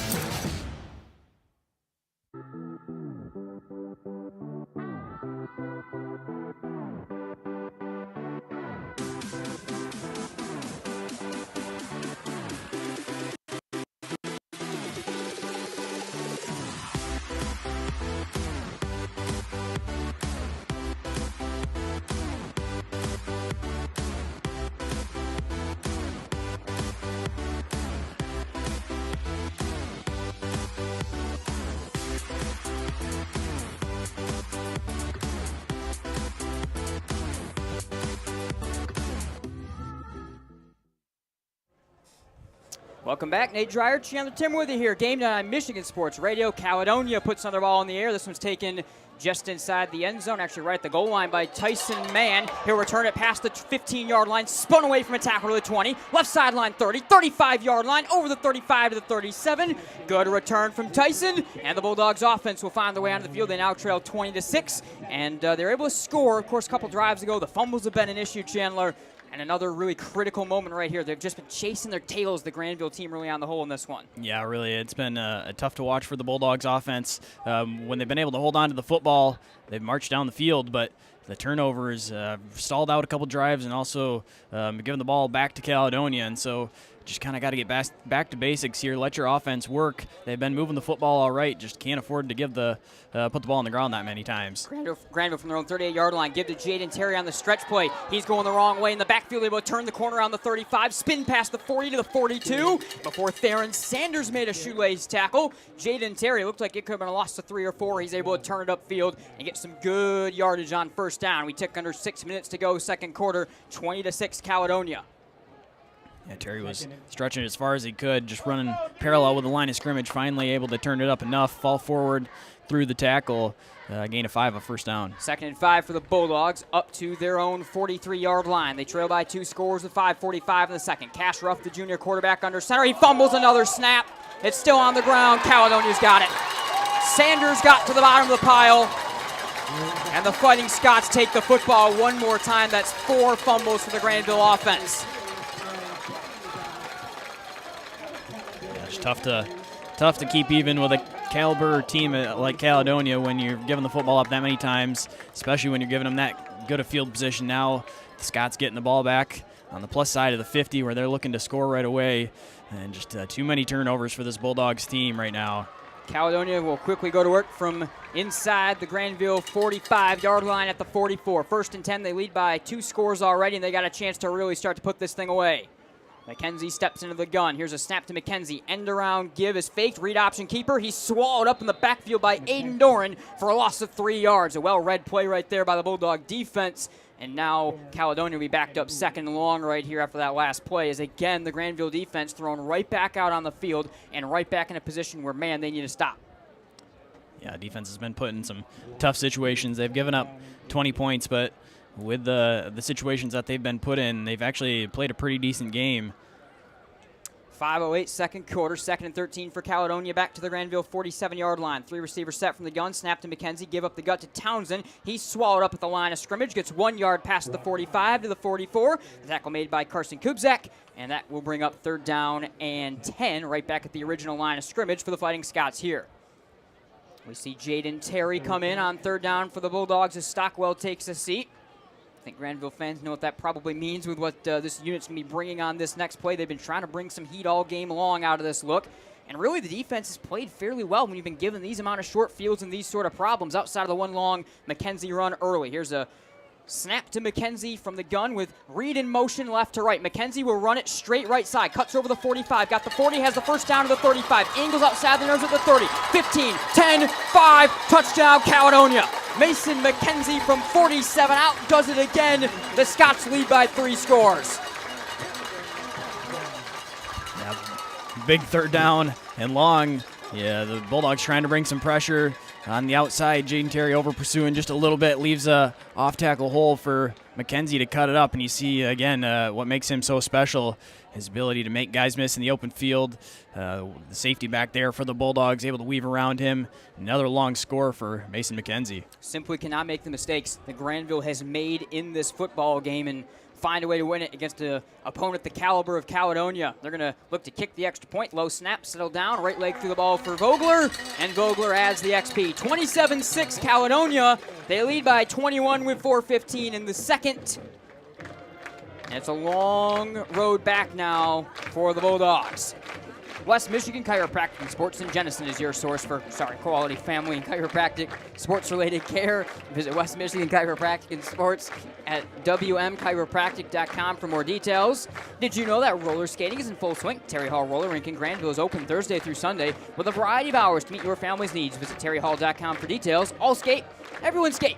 And lastly, have you tried the hottest new restaurant in the area? The Derby Tavern in Jamestown is on everyone's list for fine food and beverage, where friends gather and every hour is happy hour. Visit thederbytavern.com for details. Thanks, of course, to the Centennial Securities and the Scott Bates Farmers Insurance Agency, our presenting sponsors at Game Night on Michigan Sports Radio. Thanks to everyone tuned in today across wherever you may be listening on MichiganSportsRadio.com, on MGN social media, on Michigan Sports Radio social media, and all other places. I think we were going to be streaming on the Rockford Rams Facebook page as they try to find out who their next opponent is. It'll be the winner of this one taking on the Rams, who took down East Kentwood last night. Vogler right to left sends another one into the end zone on the kickoff, and the Bulldogs offense will start at the 20. They now trail 27-6, and I think it's got to start with not fumbling the first snap right here. I mean, I think the nerves for a guy like Ruff, which Ruff is a player we've seen in the secondary. He runs hot. That's part of how he plays. He plays with an edge to his game, and I think he's probably a little bit fired up right now with some of that's been going on. And actually, I don't think he's going to run the offense here. It looks like Stockwell may wind up being the quarterback on this upcoming play. Stockwell, the backup quarterback last year for the Bulldogs. Nope, check that. Bulldogs will go to work, turn and a quick give, and we've got whistles and a penalty marker down and a false start for the Bulldogs. It's Ethan Newville, so it's the JV quarterback. The sophomore quarterback, Ethan Newville, is in. The Bulldogs go to their third-string quarterback after back-to-back fumbled snaps from backup Cash Ruff. Yeah, big spot for the sophomore quarterback coming in here, a guy that's been able to play at the JV level a little bit more. Hopefully some more experience in this offense, handling the snaps, and just looking for a sure hand back there right now to try to run the offense. And now they're backed up 1st and 15 to their own 15-yard line after the false start. Give to Kopko on the trap. He's swarmed at the line of scrimmage and gets maybe a yard. He will get 1 yard. It'll be 2nd down and 14 up to the 16-yard line. So this is, like you said, it's very big in this offense. It's so tricky. Cash Ruff is a very good quarterback. We've seen that with some of his past play. But when you're not taking the snaps in game action every week, I think it's something that can kind of get lost on you a little bit with the intricacies of the offense. And, back-to-back fumbles turn into back-to-back scores for Caledonia. And now Newville will get ready to run the offense. 2 tight end T for the Bulldogs on 2nd and 14 from their own 16-yard line. Snap to Newville, give to Mann, wrapped up in the backfield. Maddox Greenfield came busting through. He'll flex and stand over top of Tyson Mann after a loss of 3 or 4 on that carry. And now it's 3rd and very, very long for the Bulldogs inside their own 15-yard line. Yeah, and in first and 2nd down situations like that, I think until the Bulldogs use Newville to try to throw the ball, Caledonia is going to play very aggressive here, playing close to the line of scrimmage, really stacking the box, trying to do everything they can to stop the run game and make them beat you through the air. All right, 3rd and 17. Grandville back to their 3rd-string quarterback wearing number 33, the sophomore Ethan Newville. 2 tight end T. Newville, fake handoff, bootleg left across his body. Pressure coming from King. Throws it through a hit, missed the receiver at the 20-yard line. He was looking for Stockwell. And now it is going to be 4th down and 17, and Grandville will have to punt it away down 27-6 with 2:52 in the second. Amazing how quick this one turned, Chandler. For where this was not even that long ago, it was 13-6, and Grandville had the ball back. And all of a sudden, now it's 27-6, and they're giving the ball back one more time. Yeah, just a drive that was over pretty quickly with the penalty backing them up. Substitution at quarterback position. That drive was going backwards from the start.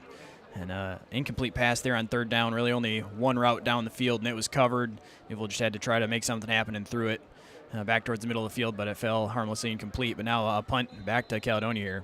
And we've got a flag down.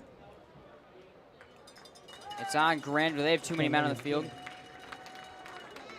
I believe that is some sort of substitution flag against the Bulldogs. So now this punt will go from the shadow of their own goal line back into the end zone for Avencott.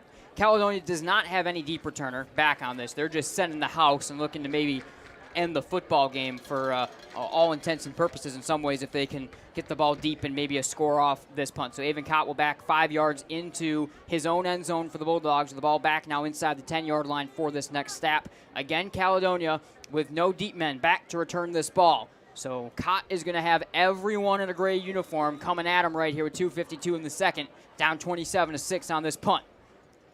Snap to Avon Cott. High over his head. Fallen on in the end zone by Caledonia. Touchdown, Fighting Scots.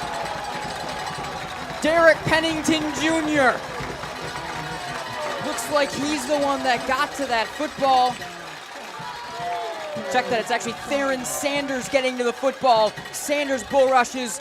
Cott was kind of confused. The ball was over his head, Chandler. He couldn't decide whether he should pick it up, let it go out the back of the end zone, and that amount of time to think about it, let Sanders get in, fall on the ball, 33-6 Caledonia, and it continues to spiral for the Grandville Bulldogs in their playoff opener. Yeah, so many different aspects of this game. It has gone poorly for the Bulldogs, but special teams has been killer now. Give up 2 touchdowns, recovery in the end zone on special teams, on the punt. Scots capitalizing there and extending their lead. All right, Vogel looked to add the extra point, already 33-6. I've never seen a game that really, the storylines around it, the play is not quite indicative of the score, but Caledonia continues to execute. Vogler adds the extra point, 34-6 Caledonia. Oh, no, we got a penalty. So the sloppiness continues, a late flag down on the field. And it's against Grandville. Looks like Caledonia, maybe it was blown off before the play started, so Caledonia will have to kick the extra point one more time here with Luke Vogler. 2:45 in the second quarter, 33-6. And again, now that is 2 times Caledonia has scored points off of Bulldog issues on punts, plus 2 touchdowns that came off of short fields after fumbles. And you can take a look at the scoreboard and figure out from there what has happened. Vogler to add the extra point.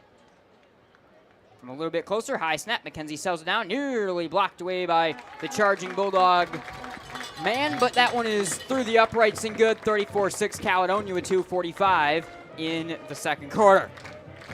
Westonbrook Mower has served the Holland and Greater Grand Rapids area for over 60 years with locations in Jenison and Holland. They carry lawn mowers, string trimmers, leaf blowers, snow blowers, log splitters, generators, chainsaws, tillers, and much more. Plus, they have a full service department to get you ready for next season. Check them out online at westonbrookmower.com. Roll with Kroll and stay cozy this fall. Call Kroll Furnace for all of your heating and cooling needs. Furnace tune-ups are just $95. And Terrence M says that we've been using Kroll Furnace for nearly 30 years and have never had a complaint. Choose Kroll Furnace for top-notch American-made products like Amana. See more online at krollfurnace.com. All right. CT, Nate Dreyer, Chandler Timmer with you. Once again, right to left. Vogler gets ready to send it away in a game that has spiraled faster than almost any game I've seen in a long time in this one. The level of play for the Bulldogs has been there. They've made stops. They've scored. They've gotten the ball in enemy territory deep. But 4 times they've fumbled the ball. They've lost it a couple times, plus 2 touchdowns on errant punt snaps. And you can do the math. 2 lost fumbles, 2 errant punt snaps turning into touchdowns. And it's 34-6 Caledonia. Vogler right to left will send this away to 2 deep men back for the Bulldogs. Low driving kick in his own end zone, taken by Tyson Mann. The Bulldog offense starts at the 20. Let's see who it is to lead the offense this time for the Bulldogs. It was Newville last time. We've obviously seen Ruff early, and it looks like it's going to be Newville, the sophomore, once again for the Bulldogs offense. And you might as well continue to give him a look right here, but it's opened up question marks even for next year for the Bulldogs right now at quarterback, as we're now going to get a look at, we saw Ruff struggle, and now we're going to get a look potentially at Newville a little bit more in this game as well. Grandville from their own 20, down 34-6 with 2:45 in the second. Ethan Newville, the sophomore, third-string quarterback under center, turning to give left side to Tyson Mann. Mann outside the left numbers at the 20, broke a tackle 25, left sideline 30, and he's shoestringing pushed out of tackle out of bounds to the 31-yard line. First down for Tyson Mann. We got an injury back behind the play. It's Stockwell slow back to his feet, and he'll get up and look to start finding his way off the field right here. He is hurting a little bit, though, so now you can add Logan Stockwell to the list of Bulldog injuries in this football game. Yeah, on the strong side of the play, they were running to Stockwell's side. He was trying to lead block out there and looks like just took a hit or came down awkwardly. They were able to walk off the field under his own power, but definitely hurting a little bit. It'll be Graverson filling his spot. Snap to Newville, give to Jayden Terry. Starter step up the middle of the field, 40. Big hole, 50. He's gone, 45. At the 30. Left sideline, 20, 15, 10, 5. Touchdown, Jayden Terry. The Tank with an answer. The Bulldogs back on the board. 2:28 to go, second quarter. A bit of a spark for the Bulldogs, but it comes late in the second after a lot had spiraled the other way, but the freshman showing off that he's here now, and he's also definitely the future of this Bulldog program. Yeah, the Bulldogs need to score, and they need it quick, and Jayden Terry providing that there right up the middle of the field, pretty much untouched. He was able to split the defenders down the field and outrun everyone, and that's one of the big plays we've grown accustomed to seeing from Jayden Terry throughout the course of the season, and giving the Bulldogs a little bit of life here towards the closer to halftime here. Dogs will go for two. Newville will operate the two tight ends. Graverson and Hungerford now the tight ends. Give right side, Jayden Terry. Stretch play outside the numbers, turning towards the corner of the end zone. Dives for the pylon. They'll say he doesn't get it, and it will remain 34-12. Looked awful close to me. He took out the pylon. I guess they'll say he stepped out of bounds back at the 2-yard line, and that'll do it for that drive for the Bulldogs. So Grandville puts points on the board again, but they've got quite the deficit they face. 34-12 with 2:28 in the second quarter. We'll be right back here from East Kenwood. Can you name the 10 winners of the Nobel Peace Prize or the last 5 Miss Americas? The point is the applause dies and the achievements are forgotten. But can you name 3 friends who helped you through tough times or teachers who encouraged you in school? We remember those who make a difference in our lives. I'm Randy Hansen, president of Centennial Securities. What matters to us are the personal relationships we have with our clients, helping them build a secure financial future. As a Centennial Securities customer, you know what I mean. If you're not, isn't it about time? Member SIPC and FINRA. Welcome back. Nate Dreyer, Chandler Timmer with you here at East Kenwood High School. Caledonia 34, Grandville 12 in the Division I District Semifinal. The Bulldogs on the board again with a long run from Jayden Terry, and now the Bulldogs will break it out here and get ready to send the ball away with Isaac Strock. And when the Bulldogs, we haven't had issues and haven't turned it into fumbles and whatever. They've been able to score a lot of points. Strock will stride forward here. He'll send this one away right up the middle of the field, and that one will bounce at the 1-yard line over the head of Townsend and into the end zone. So here comes Mason McKenzie and company. 2.5 to go, second quarter, 34-12. I mean, already obviously a really, really tough road back for the Bulldogs right now, Chandler, but I think Mason McKenzie and company may be thinking a little bit of a kill shot as well right here on this potentially last drive of the second quarter. Yeah, definitely looking to add and get that touchdown back they just gave up. If they're able to eat up a couple minutes here going to halftime, punch it in one more time, they're feeling pretty good about the way things look in the second half here. Now having to drive the full length of the field, though, they've had the benefit of some short fields that they've capitalized on so far. All right, they'll go to work. 3 receiver set, 2 go right. Single man isolated out wide to the left side. Tailback, Townsend offset to the left tip of McKenzie. Snap to the senior quarterback, give to Townsend over the 20-yard line. Got the 21 where he was tackled by a trio of Bulldogs, including Graverson and Doran. 2 yards on first down, make it 2nd and 8. They give him the 22-yard line as we tick under 2:15 in the second. 34-12 Caledonia. A much better job by the Bulldogs defense that time as you see them recognize the handoff to Townsend, and then you see both the linebackers and the 3 defensive linemen. They're able to collapse more towards the middle of the field and wrap them up. We've seen Townsend able to break through there and get a couple big gains on a play very similar. Back to the gun, snap McKenzie, fake handoff, drop to pass, has some pressure in his face. He'll tuck it down, run left side at the 20, over the 25 to the 30, got the first down 35, made a man miss, and races down the left sideline off a cut move past the 40, 35-30, left sideline 20, 15, 10, 5, touchdown, Mason McKenzie, electric, 78 to the house. Mason McKenzie making it look pretty nonchalant there towards the end. Originally just scrambling to his left, just trying to turn it upfield. Anything that he could make happen. Looked like he was going to step out of bounds just after he picked up the first down, but instead able to weave. I feel like I've been saying that a lot on a lot of his runs, weaving up and down the field, but able to, instead of cutting out of bounds, kept it inbounds right along the sideline, and then he had the whole field wide open. So 40-12, and we talked about what is McKenzie's health. I know the second half of the year he had kind of dealt with some things actually going back to the Grandville game. That's not the run of someone hurt. If someone hurt gets out of bounds right there, he just stays in, weaves his way up the field. Vogler will look to add the extra point. Would then be 41-12 Caledonia as the Bulldogs continue to have it piled on them this afternoon here. High snap, held on McKenzie, right leg through the ball for Vogler, and that one is good. 1:40 to go, second quarter, 41-12 Caledonia. And I think also I saw some Rockford scouts are here as well. There's a statement being made to them for the next round right now, too. This is Caledonia kind of showing. I know, again, it's tough to say because look at literally 4 of the scores have come off, bad turnovers from the Bulldogs and mistakes that we never see Grandville make throughout the year.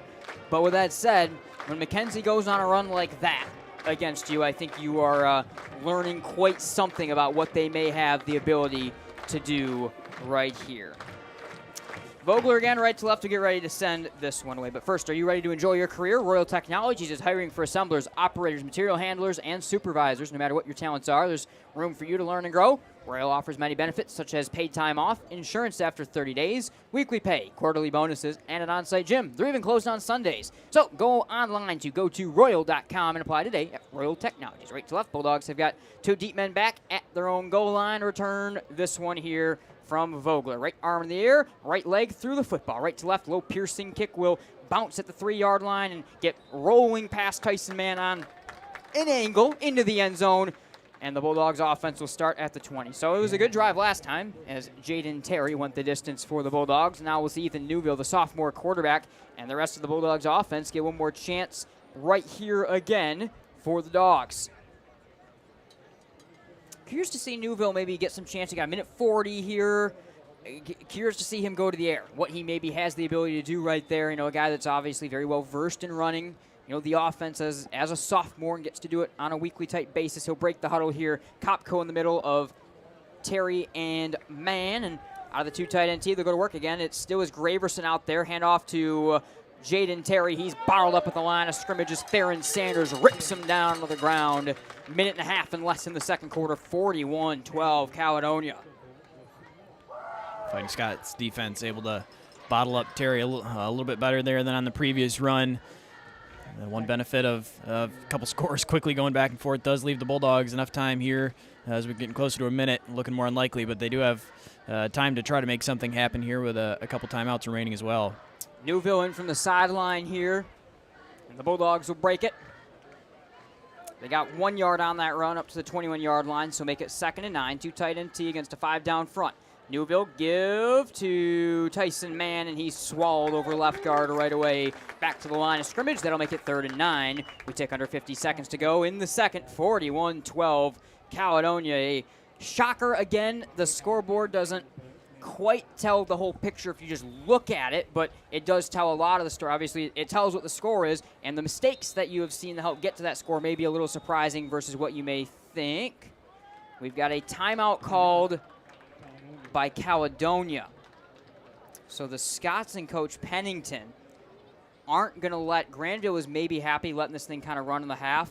Up 41-12, Coach Pennington calls a timeout with the Bulldogs backed up 3rd and 9 right here. So I think that's a message from the Caledonia coaching staff and coach on something. I don't know why he's sending the message, but he decides to send the message right here. Definitely. I think the Bulldogs, we talked about having some time to try to make something happen down the field. Instead, they were going to be content to try to just get this thing to the locker room at halftime and see what they can do in the second half. They were taking time having Newville run to the sideline and talk with Coach Siegel there. They were not in a rush whatsoever. The Scots responding to that by calling a timeout, going to preserve as much time as they possibly can if they're able to come away with a stop here, get a punt return, and see what they can do. Well, I think if you're doing the math, which I'm not a big fan of doing math, but I think there's probably a 35 number that they are going to be looking to try to get as close to as possible, being able to get to and to continue to get to. So I think that's probably the thought process. Newville turns, give to Jayden Terry. Stretch play over the 20, outside the numbers 25, and he'll angle out of bounds to the 27-yard line. So he gets out shy of the first down, and now we will see the Bulldogs either try to get a couple yards right here. It'll be 4th down and a yard or 2, or we'll see if they punt this one on away. Looks like they're going to go for it's going to be 4th and 3 here from their own 27. So 4th and 3 for the Bulldogs. Newville in from the sideline. 25 seconds. Clock stops, second quarter. And the Bulldogs will break it and go for it here on 4th and 3. 2 tight end T here for the Bulldogs. Snap to Newville. Give to Tyson Mann. Stretch play left side. He's got the 30-yard line. He's got the first down. It'll push a pile down to the 35. That moves the chains. We go 18 seconds. As Mann takes us inside 17 seconds. And this time, Grandville will call a timeout with 17 seconds on the clock. So maybe Coach Deagle not ready to just run this thing into the locker room quite as much as he was a moment ago. Down 41-12, he'll take another timeout right here. High-Tone Cleaners with 2 locations in Jenison and Grandville, Wyoming offer professional dry cleaning, laundering, bulk laundry service, shoe care, repair, and more. They also have same-day services if you drop off your items by 9 a.m., including Saturdays. High-Tone Cleaners also offers pickup and delivery service. Check them out online at hightonecleaners.com. All right, Bulldogs will get ready to break it out of their huddle in just a moment right here. 17 seconds on the clock, 41-12 football game. Curious what Coach Deagle may be drawing up right here, Chandler, with 64 yards of the field still to go in 17 seconds, and your third-string sophomore quarterback in right now. Part of that huddle, by the way, was Carson Smith, who on crutches will find his way off the field right here. And the Bulldog 2 tight end T will get ready to go to work from their own 36-yard line. Newville under center. Out of the T. They've not changed from the T. No single wing, no double wing for the Bulldogs in this one. Snap to Newville. Give to Jayden Terry. And he'll shimmy his way through the first tacklers over the 40. That's where he's slung down after a gain of 4. Timeout Grandville right away. 9 seconds on the clock. 41-12. With that timeout, we will take one more quick break and be right back. Don't just find yourself, make yourself.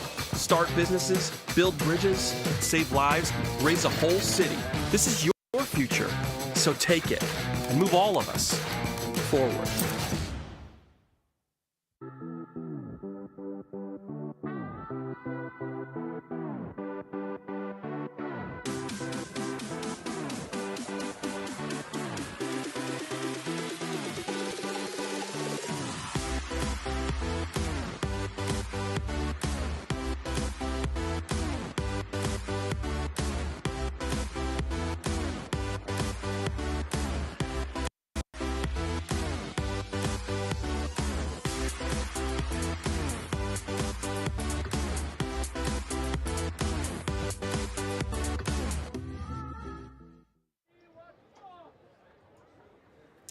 All right, welcome back. Nate Dreyer, Chandler Timworthy here. Game night on Michigan Sports Radio. Grandville 2nd and 6 from their own 40, down 41-12 with 9 seconds to go. And kind of a shocking second quarter. They've got their third-string quarterback, the sophomore Newville, and he'll give it up the gut to Kopko on the trap, and he's slung down hard at the 44-yard line by Jet King. They'll give him the 45 falling forward.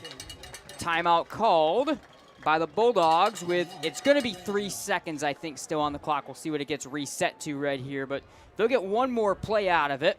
As kind of just a couple runs, I think they're just trying to maybe break that trap play right there, Chandler, on these last couple plays, see if they can get something going with it. They, really don't know. I guess we don't know what they have in terms of Newville as a passer. Caledonia has sold out to stop the run with Newville in there, and it's all been pretty evident. Yeah, I think a couple different ways you can look at it from the Bulldogs' perspective is try to hit a couple of their quick hit run plays that we've seen them break long touchdowns on. See what you can do. Take your chance that you get a big play and then go from there. So they've ran it with Terry, who has a long touchdown. They're a 5-yard gain for Kopko on the dive up the middle and trying to get something on a long play, but I haven't seen them try to go to the play action pass with their young quarterback in there. We'll see now what's going to be the last play of the first half if they want to try to take a shot down the field or if they just go right back to a similar play call as 1st and 2nd down. All right, 3rd and 1 from their own 45-yard line, down 41-12. This will be the final play of the second quarter. Newville give on the trap to Kopko. Caledonia knew it was coming. They'll give him a yard. They got the first down, but that doesn't matter because it is halftime. Well, didn't see that coming. Caledonia leads at the half 41-12 in this one. It was a ton of errors, a ton of mistakes. We welcome you in here to our Centennial Securities halftime show, Chandler. I don't even quite know where to begin with this one. I'll kind of hand it over to you first. Yeah, I mean, there was a lot that happened there. 10 minutes ago in game action, it was 13-6, and here we are at halftime, 41-12. So just kind of a lot of big plays, a lot of mistakes on the Bulldogs end. The Scots capitalizing off those mistakes and has led to a big deficit here for the Bulldogs and a big lead for the Caledonia team. We got a lot to break down. Do not go anywhere. We'll be right back here on this Centennial Securities Halftime Show. When we come back, we'll have some stats, we'll have some scoring recap, and much more because there still is a lot to break down from this one. We'll be right back here from East Kenwood.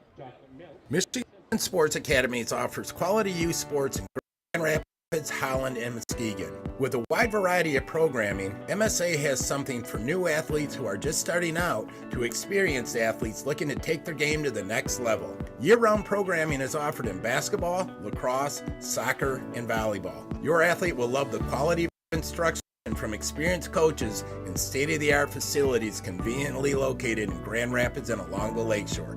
Check us out at MichiganSportsAcademies.com.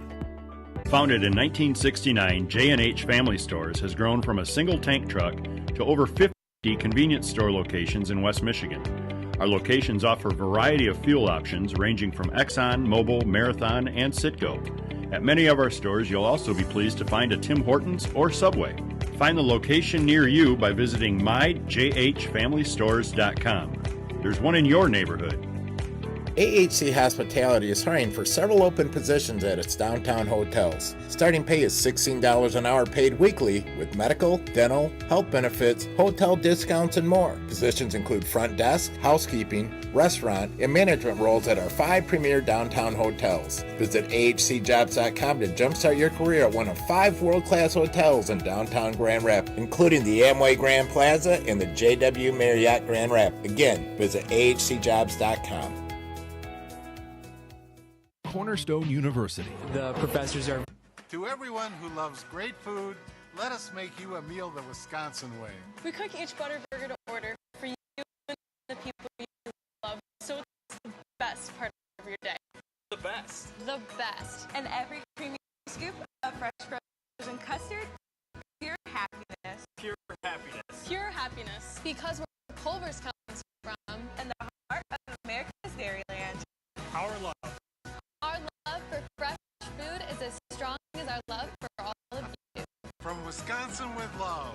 Welcome to Delicious.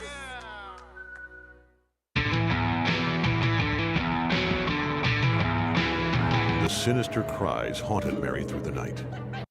Dawn neared, and still the voice tormented her. She ran towards the safety of her car, flung open the door, and a coyote had somehow gotten locked inside. But the damaged interior was covered thanks to Farmers Insurance. Coyote Carpool, August 1st, 2015. Talk to a farmer's agent. We know a thing or two because we've seen a thing or two. We are farmers. Bum, bum, bum, bum, bum, bum. Contact the Scott Bates Agency today, 616-531-3441. A proud supporter of MichiganGameNight.com. Can you identify your number one personal trait? The thing that you do better than most others?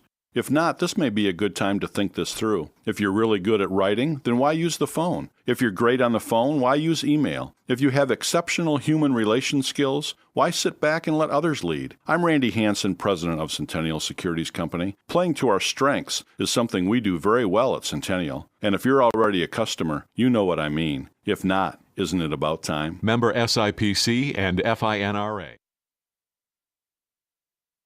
Can you name 10 Sinister cries haunted Mary through the night.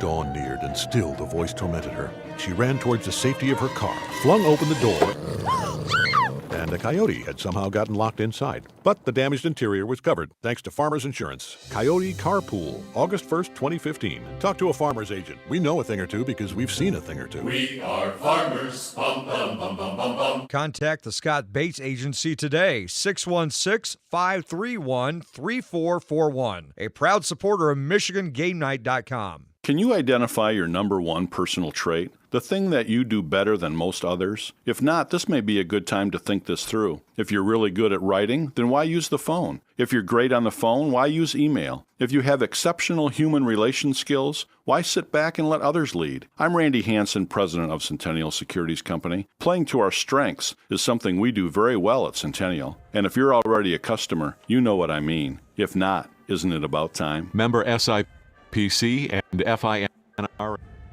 And welcome back here to East County. We're going to leave the scoreboard cam off. We've got kind of some encoding stuff going on with our broadcast technical issues that I don't even know what's going on, so we're not going to get into any more technical talk beyond that. So we'll just leave it on on this screen for right now until we can get the broadcast cam and the kind of some of the video stuff figured out a little bit. Nate Dreyer, Chandler Tim with you here on the Centennial Securities halftime show. And Chandler, let's run through some of the scoring in this one when you kind of take a look at some of what we saw. First off, Mason McKenzie opened things up for Caledonia after they got a stop with a 53-yard run. They then added the extra point, and then it was a block punt. I think it was Theron Sanders. There were a couple guys all in the area that ultimately fell on that football for Caledonia. That block punt recovered in the end zone.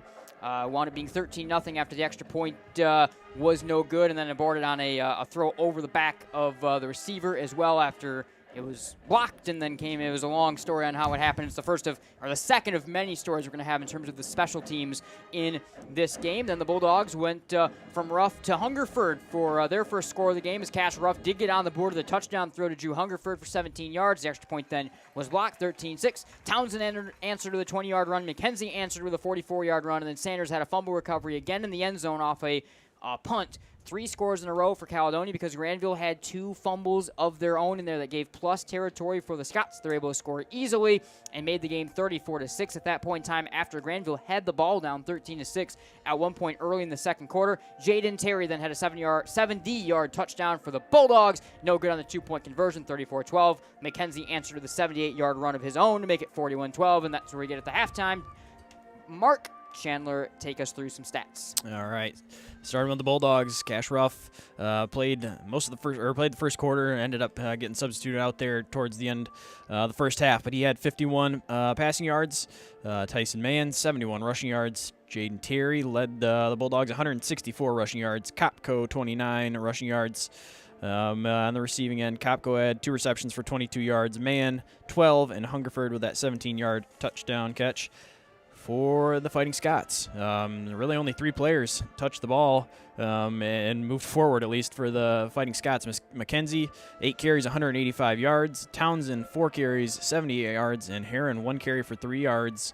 Did not complete a pass in the first half, which if you said that coming into the game for the Bulldogs, you'd probably think that was a good thing. But instead, the special teams errors in there and a couple touchdowns. I'd really be curious to see, too, what the time of possession is, because Caledonia only ran 13 rushing attempts, had a couple incomplete passes in there as well, but for the most part, it was the Bulldogs controlling the football and then turning it over, and it was quick scores and short drives for Caledonia offense. Yeah, I mean, it was just, it comes down to the mistakes the Bulldogs made, and obviously we can talk so much about the different things that, of course, go into that here, and it's rough, the fumbles. It's things in particular that we never see from Grandville. We've covered this team every single game for the last 5, 6+ years. You don't see Coach Siegel's teams make some of these mistakes that they're making in this football game, and the way that they've all compounded in one game is really unreal. Yeah, really. It's tough to see the Bulldogs because, they don't usually make those mistakes. And, part of it's understandable when you factor in the injuries and kind of the situations there that they've had. But also just, it makes you wonder what if this offense was fully healthy, if Carson Smith was playing quarterback. The defense looks like it's made some adjustments, gave up some big plays in there as well, but looked like the defense had shown enough potential that maybe they had figured things out.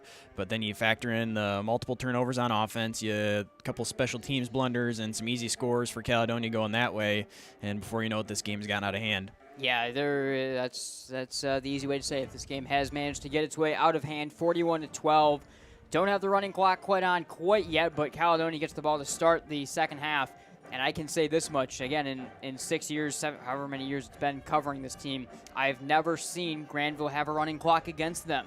And that is something that potentially could be in the cards in the second half of this one, depending on what maybe happens and how the Bulldogs are able to come out of the locker room. All right, still got about 6 minutes or so on the halftime clock. Caledonia Band continuing their performance here at halftime. Don't go anywhere. We'll be right back here on our Centennial Securities halftime show.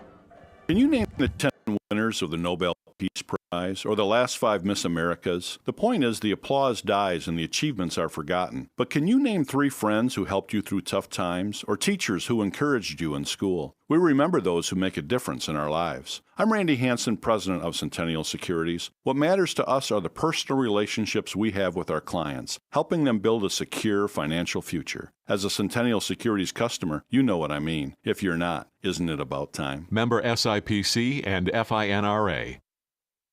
Daniel the deer danced everywhere. He pranced through fields and jigged through rivers. Then he saw it. What a stage! A place no deer had dared dance before. The hood of a brand new car. My car! And the car was covered, thanks to Farmers Insurance. Deer Dance Floor, December 1st, 2014. Talk to a farmer's agent. We know a thing or two because we've seen a thing or two. We are farmers. Bum, bum, bum, bum, bum, bum. Contact the Scott Bates Agency today, 616-531-3441. A proud supporter of MichiganGameNight.com. Founded in 1969, J&H Family Stores has grown from a single tank truck to over 50 convenience store locations in West Michigan. Our locations offer a variety of fuel options ranging from Exxon, Mobil, Marathon, and Citgo. Many of our stores you'll also be pleased to find a Tim Hortons or Subway. Find the location near you by visiting myjhfamilystores.com. There's one in your neighborhood. What could be better than a thick, crispy, cheesy to the edge Detroit-style pizza? How about the best Detroit-style pizza? You won't find it in a hut, and it definitely doesn't come from a focus group or a committee. Nope. Because the best Detroit-style pizza on the planet only comes from Detroit, and it's made by Jets. Jets Detroit-style pizza. Better because it has to be. Let's take a look. As I mentioned,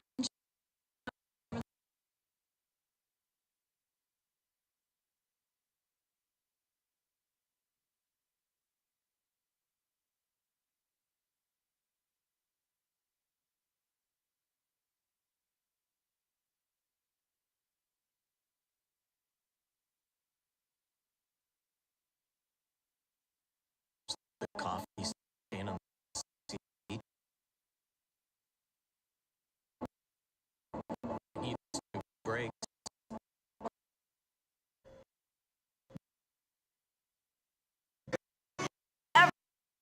Everyone.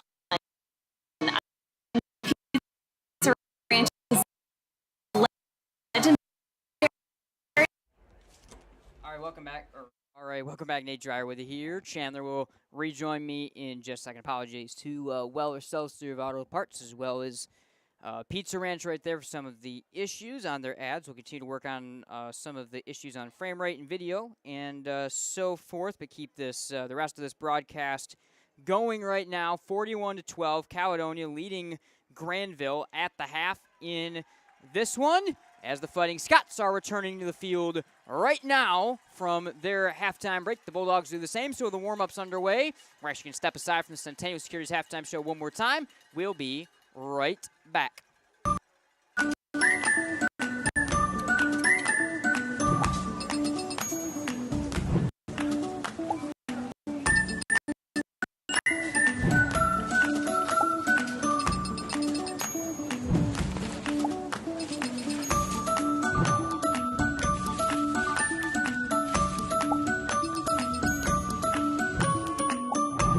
What would you do with some extra time?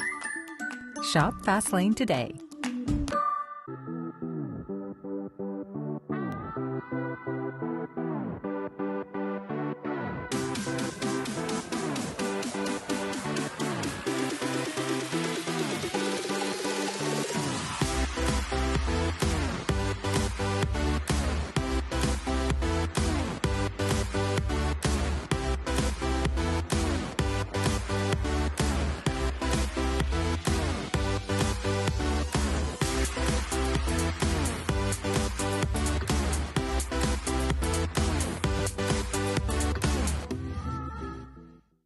Are you looking for a new career? Aetna Supply is hiring. Aetna Supply is Michigan's #1 plumber wholesaler, servicing local customers for over 50 years. They offer great benefits, a 401k with company match, quarterly bonuses, and no Sundays. Once again, check them out at aetnasupply.com/careers or click on their logo on the Michigan Sports Radio homepage.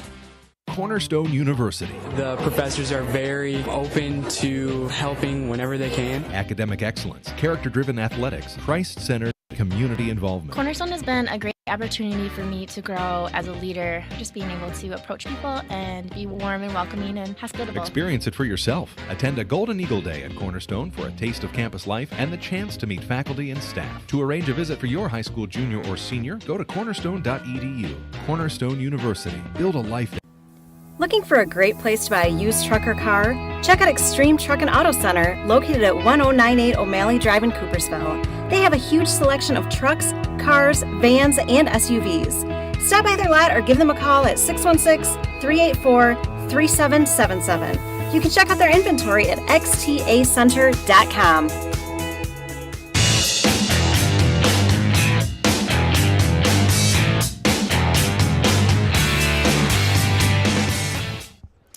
Welcome back, Nate Dreyer, Chandler Timberworthy here, wrapping up our Centennial Securities halftime show. Both teams going through their warm-up and getting ready for the second half of this one. CT.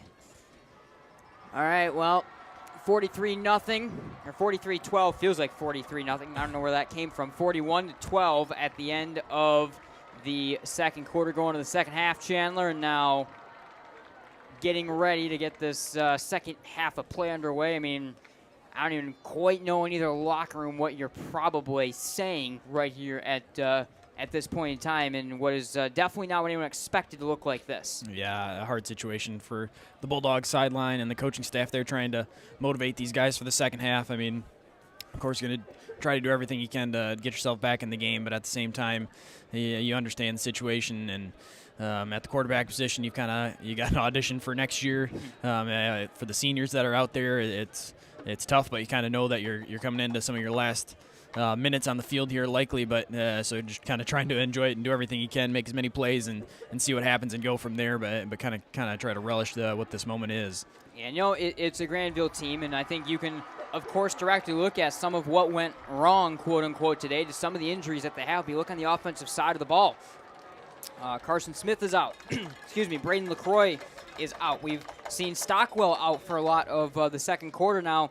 On top of it, Mike Medeo, as a terrific junior tackle, is out. We've seen Mason McPherson out all year long.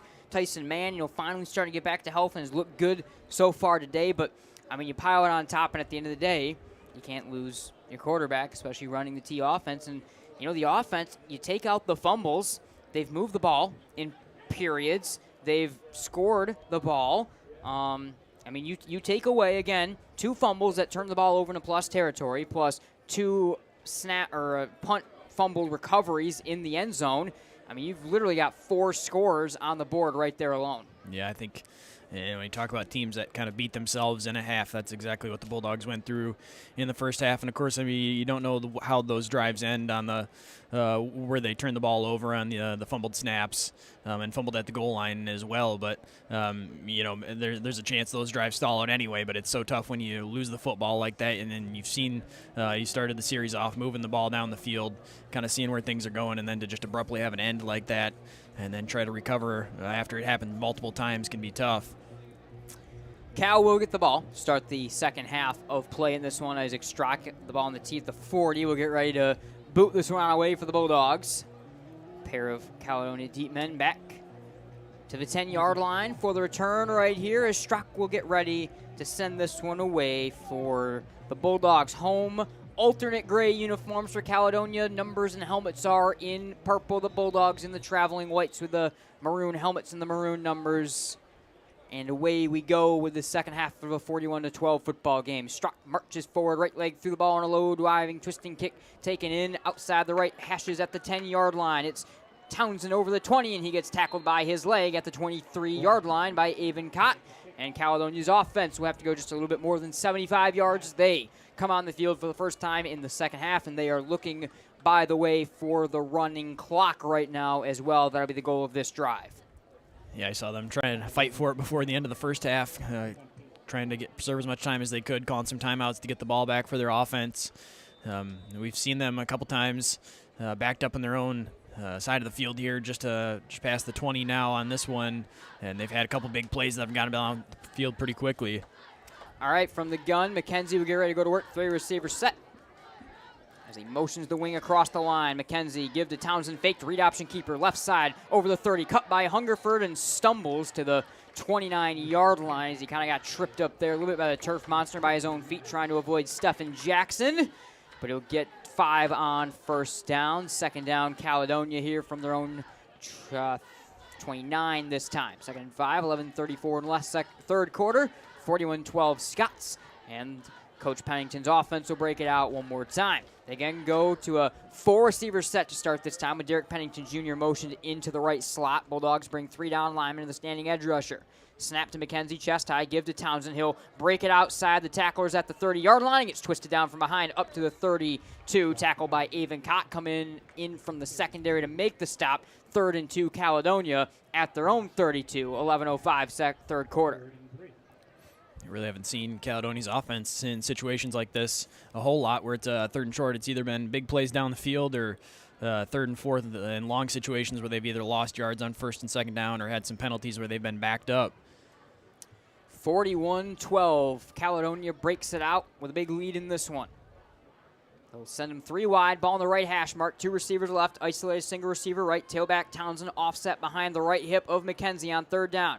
Give to Townsend, faked, read option keeper, gets around the outside of the Bulldog defense. Spin move on Cott and dives for the first down ahead to the 36-yard line. He was bottled up that time, but he made it work, and then a late penalty marker came down as well as McKenzie kind of looked like he got tripped up after the play, but instead they're going to say that he got shoved down, and that'll be a penalty coming on, or maybe it's actually be a face mask. We'll see what it is. Meeting of officials. Yeah, the flag thrown late right where McKenzie was brought to the ground. It's unsportsmanlike on the Bulldogs, so they do get him for the late push right there. It was one of those things that looked like McKenzie, his feet kind of crossed up. I think he did get a shove, went down easily, but you cannot be shoving at that point in time for the Bulldogs defense, and of course you're going to see a ton of frustration. You got to try to keep in check if you're Grandville. Down the stretch right here is now they give the ball into plus territory. Caledonia goes up to the 49-yard line. 10.5 to go, third quarter. 41-12, and the Scots break it out. McKenzie works from the gun. 4 receiver set with the wing Pennington into the right slot this time. 2 receivers either side. Bulldogs show some pressure. Snap to the senior. Drop to pass. Has pressure coming. He'll evade it right side. Stay on his feet. He'll throw it over the 40. Caught 35-yard line. Racing open field 15. And a big play is made by Caden DeHorn on the grab inside the 15-yard line where he's shoestring tackled. What a play, though, by Mason McKenzie. All sorts of pressure on him in the backfield. Able to evade it. Able to chuck it downfield and pick up the first down inside the Grandville 15-yard line to the 12. First completion of the day for McKenzie and a big one there. Down the field, the Bulldogs brought all sorts of pressure, and credit to the offensive line for the Fighting Scots. They picked it up. A couple guys leaked through for the Bulldogs on the blitz, but the legs of McKenzie able to evade it, get outside the pocket, and then find a receiver down the field. Caledonia breaks it out from the Grandville 12-yard line. Right hash mark. McKenzie works in the gun. Townsend, tailback to his left tip. Wing back Pennington off the left side of the line. They have 2 receivers spread left. Single man isolates right. Snap to McKenzie. He'll roll left, looking to throw. Fires to the back corner of the end zone. Intercepted. Tyson Mann steps in front of it. He's got the pick over the 20-yard line. Angling right side. Hit hard from behind to the 21. But an INT from Tyson Mann ends that drive. Great play by the Bulldogs senior. And what might be his final football game of his career. He's got a couple more big sports coming up the rest of the year, including this winter on MGN for basketball. But a big play by Tyson right there with an INT in the end zone. And Grandville gets the ball at their own 22. Yeah, great read by Tyson Mann in the end zone. 2 receivers to that side. Saw McKenzie looking that way for the inside receiver. He was covering on the outside and just able to jump the route, get in front of it. That's just a smart player in the secondary there, reading the eyes of the quarterback, understanding where the other routes on the field are, and able to get in front of it. It'll again be Newville. 2 tight end T for the Bulldogs as the outside of the defense changes up. Give to Kopko. Trap play. Barrel outside at the 30. Broke a tackle 35. He'll stutter step over the 40 and get dragged out of bounds to the 44-yard line. Heron on the tackle. First down, Grandville. Nice shifty run from Carson Kopko. It's the Grand Rapids Sports Hall of Fame's 50th anniversary. They're looking for your help. Go to grshof.com to participate. So Grandville up to the 43-yard line here, down 41-12 with 9:11 in the second quarter. Mann, the INT, to help make this happen. Mann is in the backfield along with Kopko and Jayden Terry. Ethan Newville, the sophomore, the third-string quarterback for the Bulldogs, runs the offense. Give to Tyson Mann. Stretch play, left side, outside the numbers, 45-yard line. Turning the corner, took a big shoulder out of bounds from Maddox Greenfield up to the 47-yard line, but a gain of 4 or 5 on first down for Tyson. 8:55 in less, third quarter, 41-12. Well, much better start for the second half for the Bulldogs, getting a turnover on defense and now a couple positive plays. Picked up a big first down on the Kopko run. Another nice gain there from Tyson Mann on first down. Bulldogs break it out 2nd and 5 from their own 48-yard line. The left hash mark down 41-12 in the third quarter. Newville under center. Snap to the sophomore, give Jayden Terry. He'll stretch it right side at the 50-yard line through a stiff arm and walks out of bounds to the 49-yard line into enemy territory. A long run all the way across the field for 3 yards there for Jayden. It's 3rd down and 2. Terry having a big game again, even through some of the inconsistencies that the Bulldogs have been facing here today. Terry has been a very bright spot once again. 160-plus rushing yards, a couple long touchdown run in there as well. He continues to thrive in this offense. And mark is the 48-yard line into Caledonia territory, 3rd and 2 for the Bulldogs. 8.5 to go, third quarter. 41-12 is the Cal lead. They bring 5 down on the front here. Snap to Newville, give to Kopko on the trapeze, barreled and spun down in the backfield. It'll be 4th down. Theron Sanders, the first one through, but he had about 4 or 5 other jerseys, including Heron and many more, all in gray, engulfing the Bulldogs fullback. Now 4th and 2. This is where when Tyson Mann early in the season was healthy, he was getting the carries. Mann was out, and it was Jayden Terry, so kind of interesting now, the two of them both on the field. We'll see who gets the touch here to try and pick up the 4th down conversion. They'll break it out, 4th and 2, Grandville, turn from Newville, give to Tyson Mann. He's got the first down, diving ahead to the 45-yard line. Heron the tackle, good play by Tyson Mann. The Bulldogs move the chains right back to him right there. They missed that so much in the middle of the year, the first time they played Cal, and then, of course, the Rockford game as well. And it's been great to see him back in the last couple weeks and looking really healthy. And whether they can pull the miracle back today or also this winter, looking forward to see more of Tyson, and glad that he is back looking fairly close to 100%. So they're up to the 45-yard line. They go right in between the hashes, 2 tight end T, bootleg right to pass here for Newville. Throwing right flat, low pass, caught Kopko, tripped down his own feet, and falls down at the 44-yard line for a gain of 1.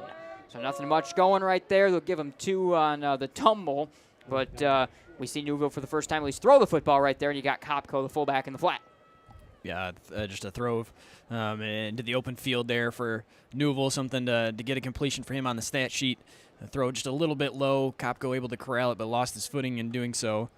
7:02 to go, third quarter, 41-12. Caledonia, Grandville up to the Scots' 43-yard line. Newville under center, fake handoff, bootleg left to pass with pressure there. Defender all around him. He's able to throw that one away over the head of Kopko. It'll be 3rd down and 8 for Grandville at the Cal 43-yard line coming up, and the clock stops with 6:53 in the third quarter. Newville got the snap and was trying to roll out to his left, but it was pretty much an immediate trying to run for his life as Ibar had split between the center and guard and was chasing him right away, pretty much untouched. So Newville just trying to throw it away and had a receiver in the flat, but more or less just trying to get the ball out of his hands there. Carlo Ibar, the senior, 245 pounds, OK Red all-conference player. Grandville 3rd and 8 from the 43-yard line. They go 2 tight end T from the right hash mark here. Newville fake handoff initially to Mann, then given to Jayden Terry, and he'll fall to the 41-yard line right here. It's 4th down and medium after Terry's only able to get a yard or 2 on 3rd down. Ibar again on the tackle right there. And in from the sideline, Newville quickly works to the call. So here we go. Grandville now will operate with a 4th and 6 from the Caledonia 41-yard line. 6.5 to go, second quarter. It's 41-12, and Newville breaks his team out of the huddle. 2 tight end T. Snap to the sophomore. Fake handoff. Bootleg left to pass. He's wrapped up and sent down to the backfield. Maddox Greenfield straight off the edge, slings him down inside the 50-yard line. Caledonia will take over with 6:14 in the third. Earlier, Newville was being chased down from behind through pressure in the middle of the defensive line, that time off the edge. Pressure right in his face. He was trying to get the ball out and just trying to fling it, even though the chance of completing it wasn't that high, just trying to get the ball out of his hands, but he couldn't even do that as the pressure immediately there. He was wrapped up and thrown to the ground pretty hardly. Family Fair Tailgate Special of the Week. This week is buy one, get one 50% off of equal or lesser value with Yes Open Acres fresh, all-natural chicken drumsticks, thighs, or whole chicken. McKenzie goes back to work just inside Grandville territory. Fake give, and then it's given on the end around of the trailing wingback there. And Sanders, he breaks tackles over the 40-yard line, angles past the 35, and gets slung down from behind inside the 35, and he pounds his chest after a tough run. They fake the handoff to Townsend. They had motioned the wing around, and they give it to Sanders, who charges his way inside the 35 to the 32-yard line right there. 6:02, third quarter. Yeah, a little variation off the play they've been running with so much success. Run the fake the zone read and then get the wing there on the coming back the other way is a bit of a counter off that play. McKenzie from the gun, Townsend on the right hip.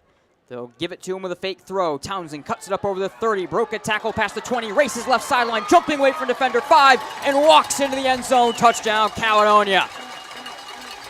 The Scots score again, 47-12. Do your math, and we'll start the clock after this, 5:39 in the second. Yeah, both McKenzie and Townsend just incredible ability to make guys miss, especially at the second level. Once they get through the line of scrimmage, and it's one-on-one against them and a member of the secondary, and they're winning that battle, whether that's with their legs or making a guy miss. But you've seen both of it there, able to high step along the sideline and get into the end zone once again. Third quarter, 5:39, third quarter. I keep reading the scoreboard saying second quarter, as it says up there. Vogler will look to add the extra point right here to make it a 48-12 football game. Snap down, kick up. The route is on at East Kentwood as the field goal is good. 48-12, Scots will be right back here from East Kentwood. To everyone who loves great food, let us make you a meal the Wisconsin way. We cook each butter burger to order for you and the people you love, so it's the best part of your day. The best. The best. And every creamy scoop of fresh frozen custard, pure happiness. Pure happiness. Pure happiness. Because where Culver's comes from. And the heart of America's Dairyland. Our love. Our love for fresh food is as strong as our love for all of you. From Wisconsin with love. Welcome to Delicious. For over 60 years, Earhart Construction has successfully built some of the most well-known structures and facilities across the West Michigan landscape. Providing a distinctive construction experience for our clients has been Earhart's priority since the beginning, and it continues to be their primary focus today. We can't wait to make your next commercial or residential project a reality. Contact us today by visiting earhartcc.com. Welcome back, East Kentwood. Ball in the air, fielded inside the 1-yard line by Tyson Mann. He'll stutter step over the 20-yard line and spin ahead to the 22 before he's tackled by a trio of Scots in the Bulldogs offense. Comes back on the field one more time. And you see the clock on your screen. It's running. And as I mentioned, I have been covering Grandville with Michigan Game Night, now Game Night on Michigan Sports Radio, since the 2017 football season. You joined us in 2018. This is the first time I have seen Grandville face a running clock. And the mistakes and some of what you saw today all certainly goes into it. It's not a game where I think they've necessarily gotten outplayed by a running clock amount, but you cannot let the mistakes pile up in a playoff game in particular. They'll go to work, 2 tight end T. Newville will turn and give this one on to Tyson Mann, who will get the 23-yard line before he falls on top of Jet King and a couple others in the tackling pile for Caledonia. We go under 4:43 in the third quarter, 48-12. 2 yards, 2nd and 8 for Grandville at the 23 coming up. Yeah, regardless of how this game's going to end up for the Bulldogs, Tyson Mann, his ability after missing multiple games to get back and looking healthy here. It's been a strong performance from him. He's got 80 rushing yards after that last carry. He's been a factor in the Bulldogs offense, and good to see him back on the field. Snap to Newville, give to Tyson Mann, and he tries to angle over left guard but gets swarmed right away. He'll push his way over the 25 to the 26-yard line and make it 3rd and medium as he's getting 2 yards at a time right here. And has got him up to a 3rd down and 5 from the 26-yard line. So 3rd and 5 for the Bulldogs. We go under 4 minutes in the third quarter, 48-12 Caledonia, and the Bulldogs break it out of the 2 tight end tee. Cal brings 4 down and 3 standing edge rushers on the front line. Snap to Newville. Give to Tyson Mann. Up the gut. Slipped away from the first tackler. Drives over the 33-yard line. Has the first down as he's slung down to the 34 by Pennington and company. Good run by Tyson Mann right there. Bottled up in the backfield, but he makes something happen. And I'm glad that we get to marvel at Tyson Mann on the football field one more time, Chandler. You know, he's had 2 seasons cut short or, shortened because of injuries.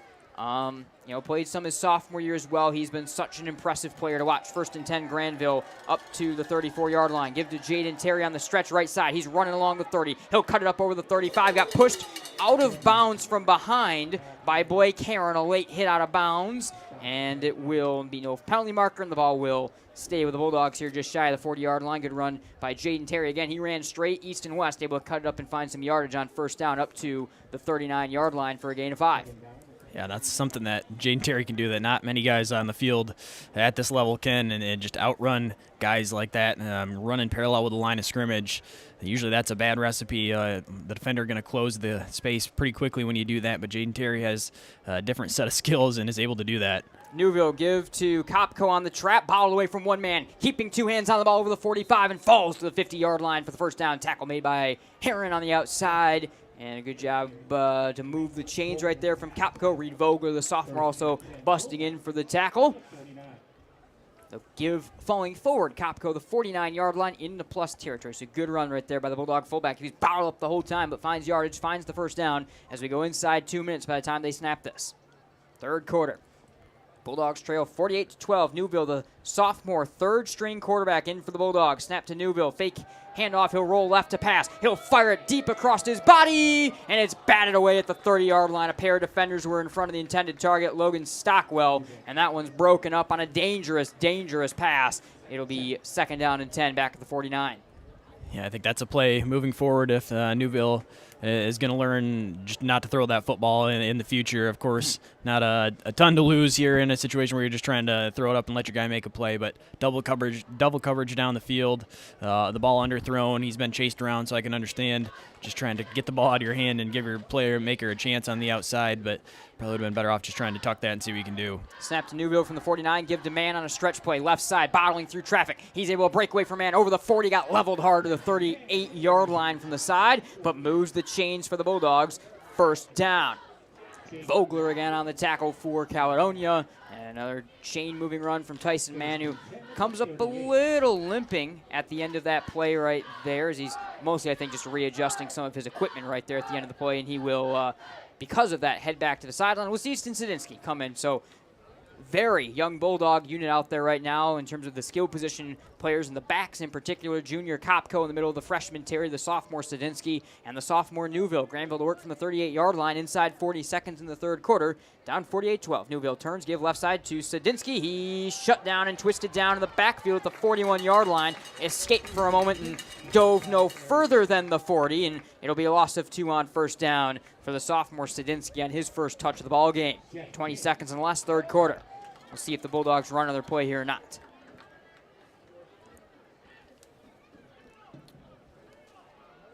Newville in from the sideline. Inside 8 seconds, they'll break it. 2nd down and 14 from the Caledonia 41-yard line. Down 48-12, a running clock in the third quarter of this one. Clock runs down. I'm not sure if Newville knew it was running down on him or not, but it hits triple zeros, and we reach the end of the third quarter. Running clock is on. 48-12 Caledonia. We'll be right back.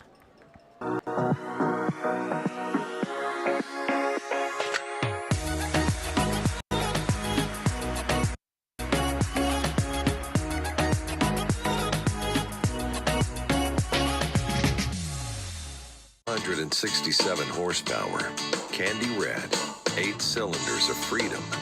And to think, he only let me drive it once. I've never considered myself to be a lucky man. That would be Dad. He didn't know a thing about cars, couldn't tell a hatchback from a quarterback. But somehow his just kept going, and going, and going, and going. Turns out Dad wasn't lucky. He just knew where to look. Don't just find yourself, make yourself. Start businesses, build bridges, save lives, raise a whole city. This is your future, so take it and move all of us forward. Welcome back. Nate Dreyer, Chandler Timber with you here. Game night on Michigan Sports Radio from East Kentwood. And we'll have a running clock to start the fourth quarter. Caledonia 48, Grandville 12. A lot of stories that get us to that point, one of which is the sophomore quarterback, Ethan Newville, running the offense and a give up the gut on the trap to Kopko. He'll run over the 35-yard line and get the 34. So decent run right there, but the Bulldogs will have fourth down and medium coming up right here as Sadinsky will check back off for Tyson Mann before the fourth down play. Yeah, pretty good gain there from Kopko, turning the legs forward, fighting through a couple arm tackles, picks up 7 there, gives them a decent chance here to convert. Bulldogs will break it out right here with Newville operating the offense. Actually, it's third down now. Give to Jayden Terry right side on the stretch. He'll take it outside the 20 or the 35. Broke a tackle, falls down towards the 30, and able to find some yardage, stretching that play to the outside. Now it is fourth down from the 31-yard line for the Bulldogs. It'll be 4th and 2. After getting knocked back and loss of 3 on the first down play, now a couple successful runs. Didn't pick up the third down conversion there, but makes this a 4th and 2, 4th and 3, just about much more manageable for this offense. Newville in from the sideline with the call here for the Bulldogs.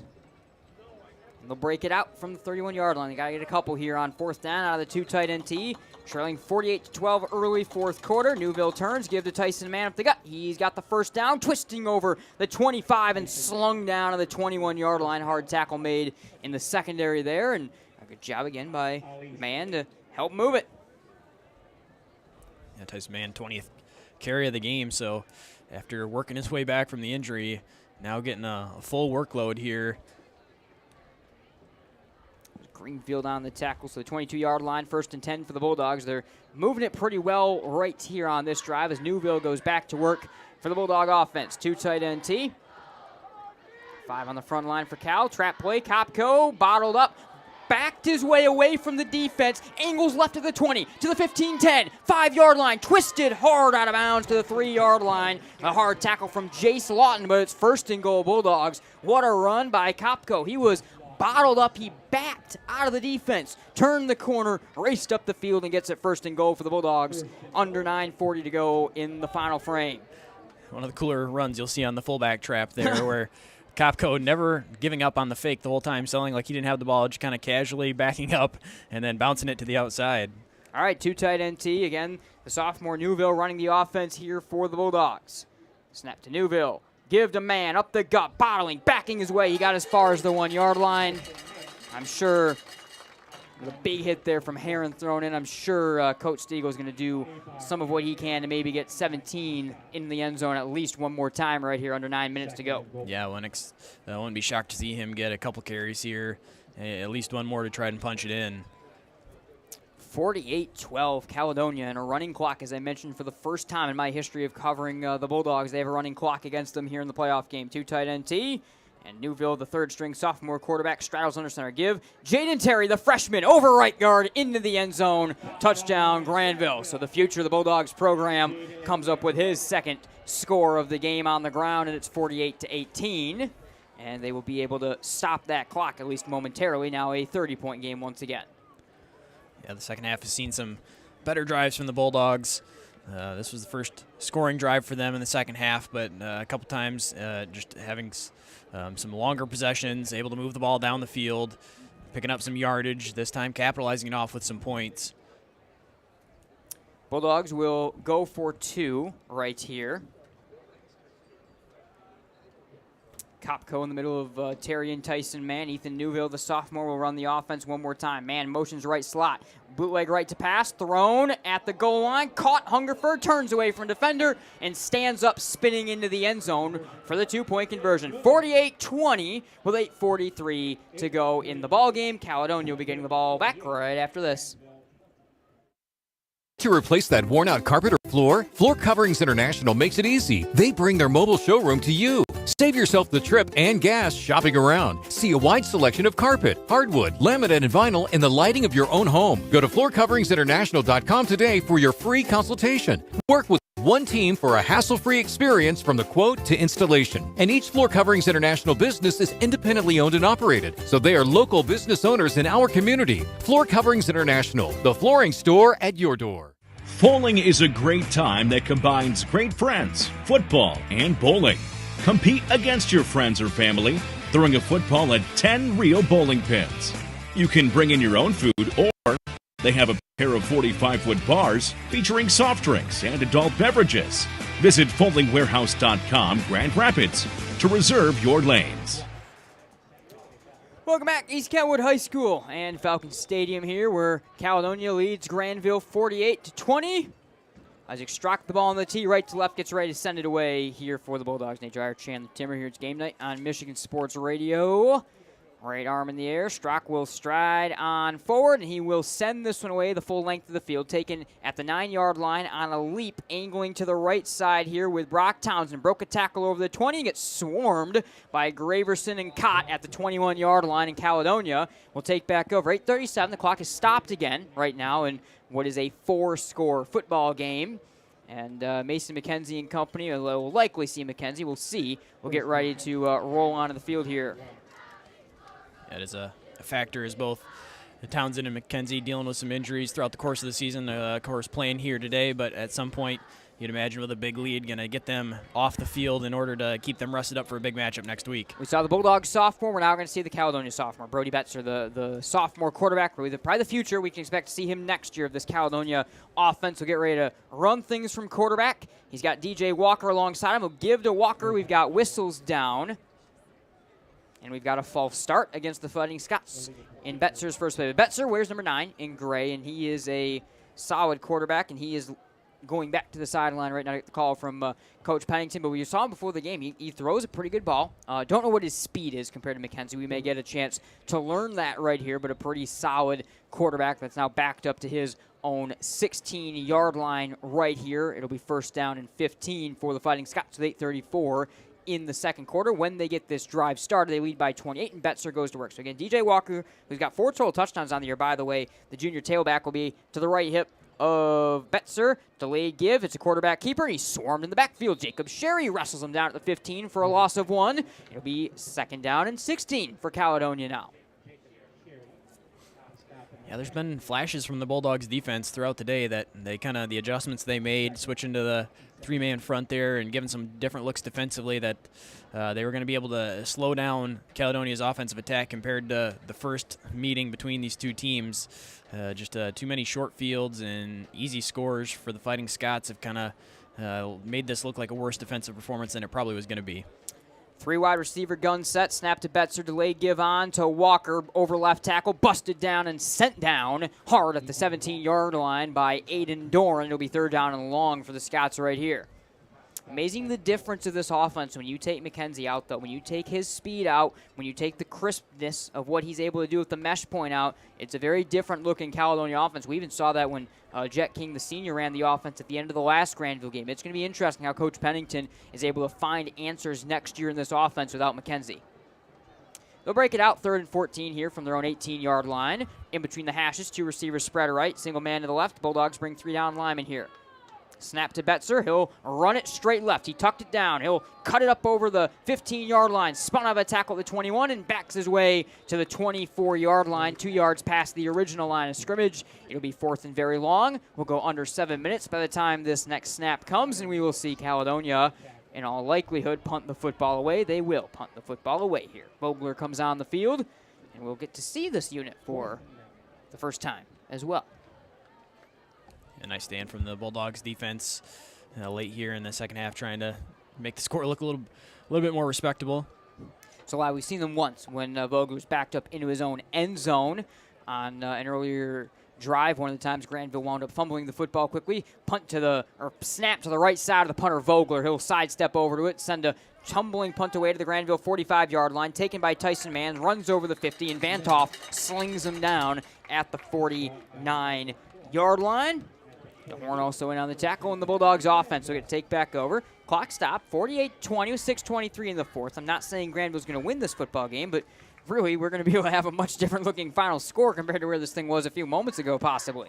Yeah, I mean, no matter what, after the first half, it was going to leave a bad taste in the Bulldogs' mouth, but a much more clean second half, and they've been able to string together a scoring drive, got to stop defensively, and so even if they're not coming all the way back in this game, you've kind of started to do some things more the way Grandville football traditionally has. Newville give to Tank Terry, broke a tackle at the 50, angles over the 45-yard line, racing to the sideline, got the first down inside the 38-yard line, right on the mark. Good run by Terry, angled out of bounds by Blake Heron, first down Grandville. And you know, it just goes back to that first half. What if those punts don't have those mistakes? What if you don't fumble the ball all the times they did and turn it into points?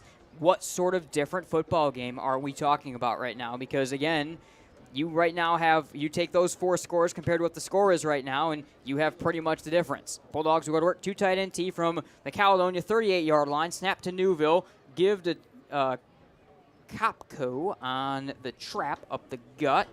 Actually, check that. It's Albrecht on the trap as he's coming for Kopko. He'll get over the 35 to the 34-yard line. Good run on first down as we see Mason Albrecht, the senior, come into the game. You know, Albrecht been a fun player to watch the last couple of years as well. He's done a lot of good things in a lot of different roles on the defensive side, on the offensive side. I think we even saw some fullback, some running back last year, and they were changing up their mix. It'll be 2nd and 5 for Grandville from the 35. Give to Jayden Terry over the 30-yard line, falling and staying on his feet, twisting down to the 26-yard line and moving the chains. Looks like he was knocked down and dead, and somehow the tank keeps rolling and moves the chains for the Bulldogs into the pile to the 26. Yeah, it looked like he had picked up 3 yards and was falling forward and going to be down, and before you know it, he's on the other side of the pile again. We've seen that quite a few times from him. All right, 5.5 to go, fourth quarter. Newville under center, turn, give, Jayden Terry up the gut over the 25 and pushes the pile down to the 20-yard line. So he's able to find 5 yards in that one on a good hard run at 2nd and 5. We go under 5:14 in the fourth quarter, still 48-12 ball game. And Grandville looking to get it down to a 3-score game, which still isn't enough to quite get excited about. It's, again, right now, Kopko on the sideline and Albrecht in the middle of Terry and Tyson Mann. Under center, Ethan Newville, the sophomore quarterback. He'll turn. He'll give it to Mann over left guard. 2 hands on the ball, busted off, 2 tackles inside the 20, and a hard run gets him the 18-yard line, and it'll be 3rd down and short here for the Bulldogs coming on up. It's like 3rd and 3 will be the mark from the 19-yard line. So into the red zone and inside 4.5 minutes to go in a 48-20 game that's been settled for quite a while in this one. But the Bulldogs continue to run their offense with the sophomore quarterback Newville. Looks like Mann back to the sideline. Mann will stay out there. It's Terry to the sideline. Sedinsky in his place for the 3rd and 3 play from the 18-yard line. Snap to Newville. Give Tyson Mann right up the gut. He'll fall forward for the first down, tripping over the pile to the 16-yard line. That moves the chains right on the mark. Or so I thought. Looks like actually they're going to be a yard short. They're actually going to make it 4th and 1 from the 17. They need the 16, so they only give number 17 Mann the 17-yard line, and it's 4th and 1 here, under 4 minutes to go, 48-20 Caledonia.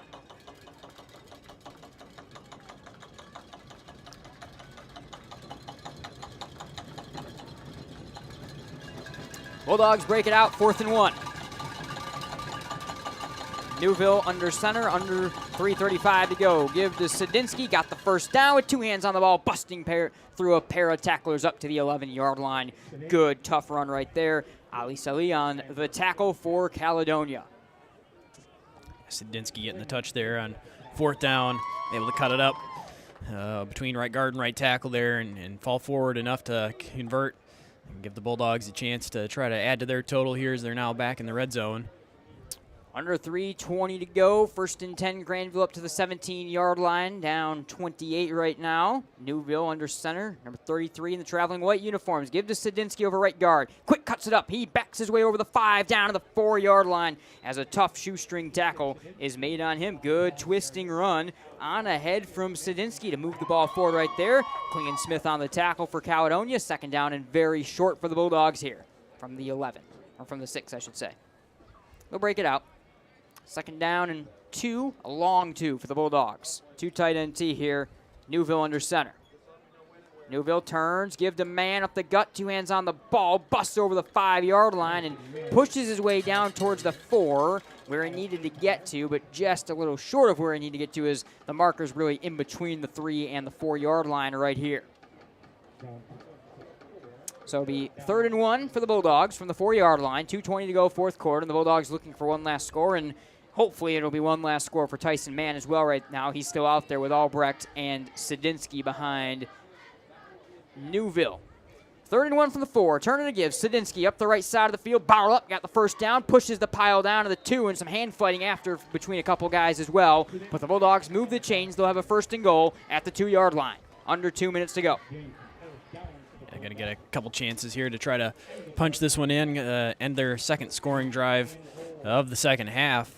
Let's see if they do try to get the ball to Tyson Mann still in there, if they're going to continue to roll with Sadinsky and Albrecht. All right, Newville under center, 2 tight end T for the Bulldogs. Turn to Newville, give to Sadinsky, a right guard, pushing the pile down towards the end zone. Touchdown, Grandville.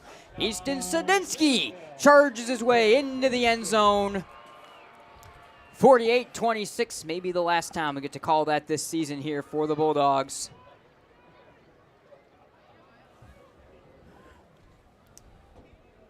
As Sadinsky gets in, and the Bulldogs will go for 2.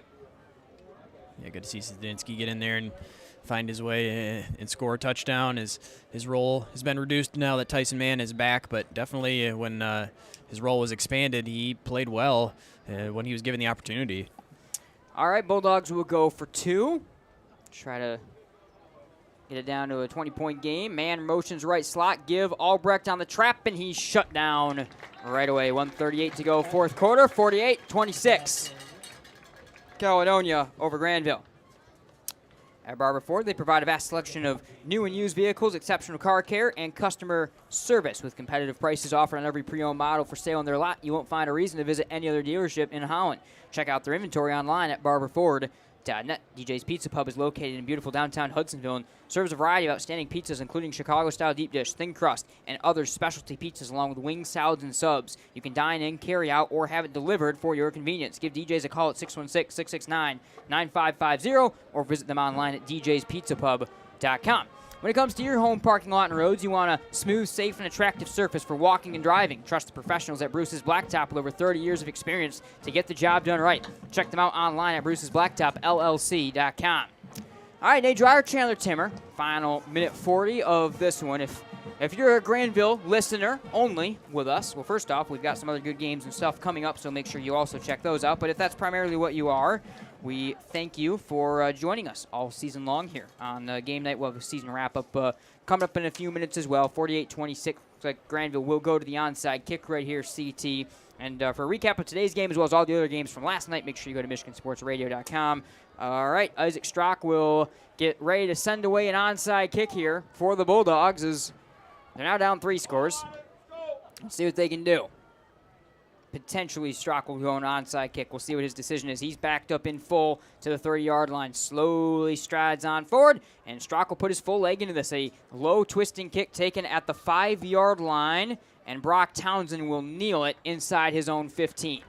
So that'll stop the clock for now. 1:34. Looks like we are now going to see these two teams agree to end this football game as the fans on both sides are starting to find their way towards the exits right now. Again, Brody Betzer, the sophomore quarterback, comes out, the backup for Caledonia. Don't go anywhere. We'll stay with us in the postgame for our Scott Bates Farmers Insurance Agency postgame show. We have got a lot to break down from this one. A lot of stories going into Caledonia Rockford next week as well. Make sure you check out our YouTube page and our tailgate report this week. I'm sure we'll have our season wrap-up interview that we do each year with Coach Stiegel as well to go over this Bulldog season. All right, they'll go to work. Caledonia will from the gun here for Betzer. Snap to Betzer. Give to the tailback Walkers. Twists away from a tackle and dives over the 15 to the 16-yard line. We'll tick under a minute 25 to go now after that last play.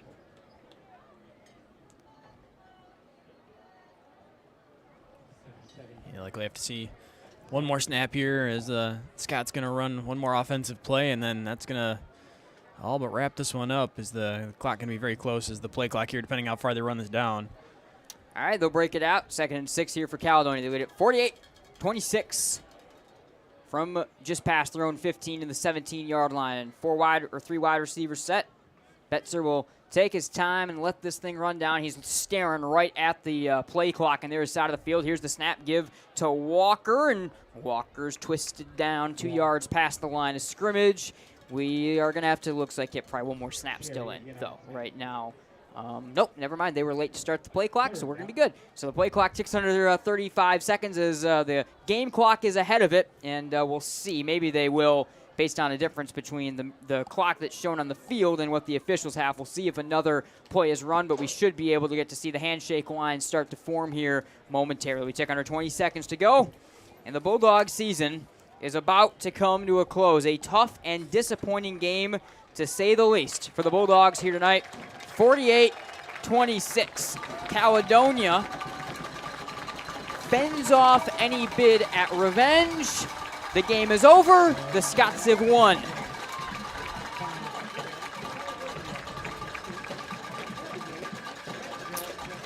Welcome to the Bates Agency post-game show. I guess we'll try this a little bit. You can at least kind of see our face, even if it's a little choppy. We'll work on that before our next games. By the way, they meet at center field. Chandler, I'll give you the floor for this kind of first segment. Take me through, let's just talk about this game first. We'll have plenty of time later in this post-game show to break down the Bulldogs season a little bit more, and then, of course, the tailgate report next week. But take me through a little bit just the thoughts on this game. It's just a sloppy game, a game Grandville certainly would want back. Yeah, definitely. I mean, a game that they feel like they made too many mistakes in. I think, you look at the second half, they were able to clean things up.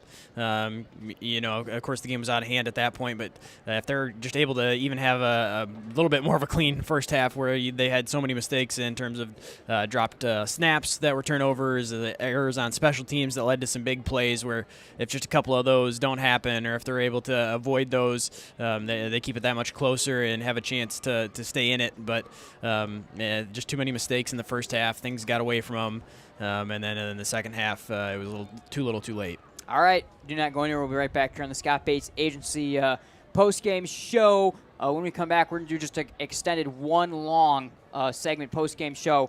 We'll quickly wrap up the Grandville season. Again, make sure you check out the tailgate report on our YouTube this week. We'll be able to do a full post-mortem, so to speak, on this Bulldog season. We'll hand out some awards from this game, go through some stats and so forth. But congrats to the Fighting Scots. They move on. They got Rockford next week. We'll see what they may be able to pull off in that game, because based on what they do, we actually might be following the Scots in terms of our later playoff runs and what we're doing here on Game Night. Don't go anywhere. We'll be right back here from East Kelwood. Caledonia, 48-26, they're winners. Hello, West Michigan sports fans. I am Mark Kimball. I'm president of the Grand Rapids Sports Hall of Fame. This is our 50th year, and in our 50th year, we like to sit around and chat about all the great things that have happened in the world of sports in our community. I need your help in helping me remember which of those athletes, teams, and events were the most important or the most fun for you to participate in. We're running a series of surveys that are asking for your input in identifying your favorite sporting event over the last 50 years. Some of my favorite events were the very first Whitecaps game or the very first Hoops game. What were your favorite events? And then I like to think about who are the best athletes that we've seen in the last 50 years, both from a female and a male perspective. And finally, tell me who your favorite team is and what they accomplished over the last 50 years. I look forward to hearing from you on your favorite sports memories. Founded in 1969, J&H Family Stores has grown from a single tank truck to over 50 convenience store locations in West Michigan. Our locations offer a variety of fuel options ranging from Exxon, Mobil, Marathon, and Citgo. At many of our stores, you'll also be pleased to find a Tim Hortons or Subway. Find the location near you by visiting myjhfamilystores.com. There's one in your neighborhood. Somebody once said life moves pretty fast, and that's exactly how we like it. Want to build something? Great. Start businesses, build bridges, raise a whole city. Future in fighting crime? Want to save lives? Do it all here. But you've got to go forward fast. Because today is now, and tomorrow is soon. And to get ahead of the game, you got to get ahead of your time. This is your future. So take it, and move all of us forward.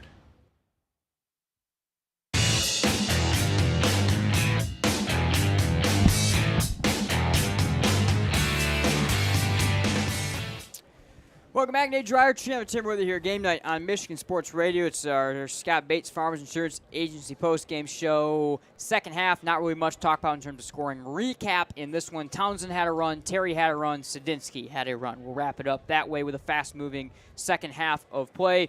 Chandler, get us through some stats from this game, then we'll look to hand out some awards. All right, I'll give you some of the big numbers here, starting with the Bulldogs.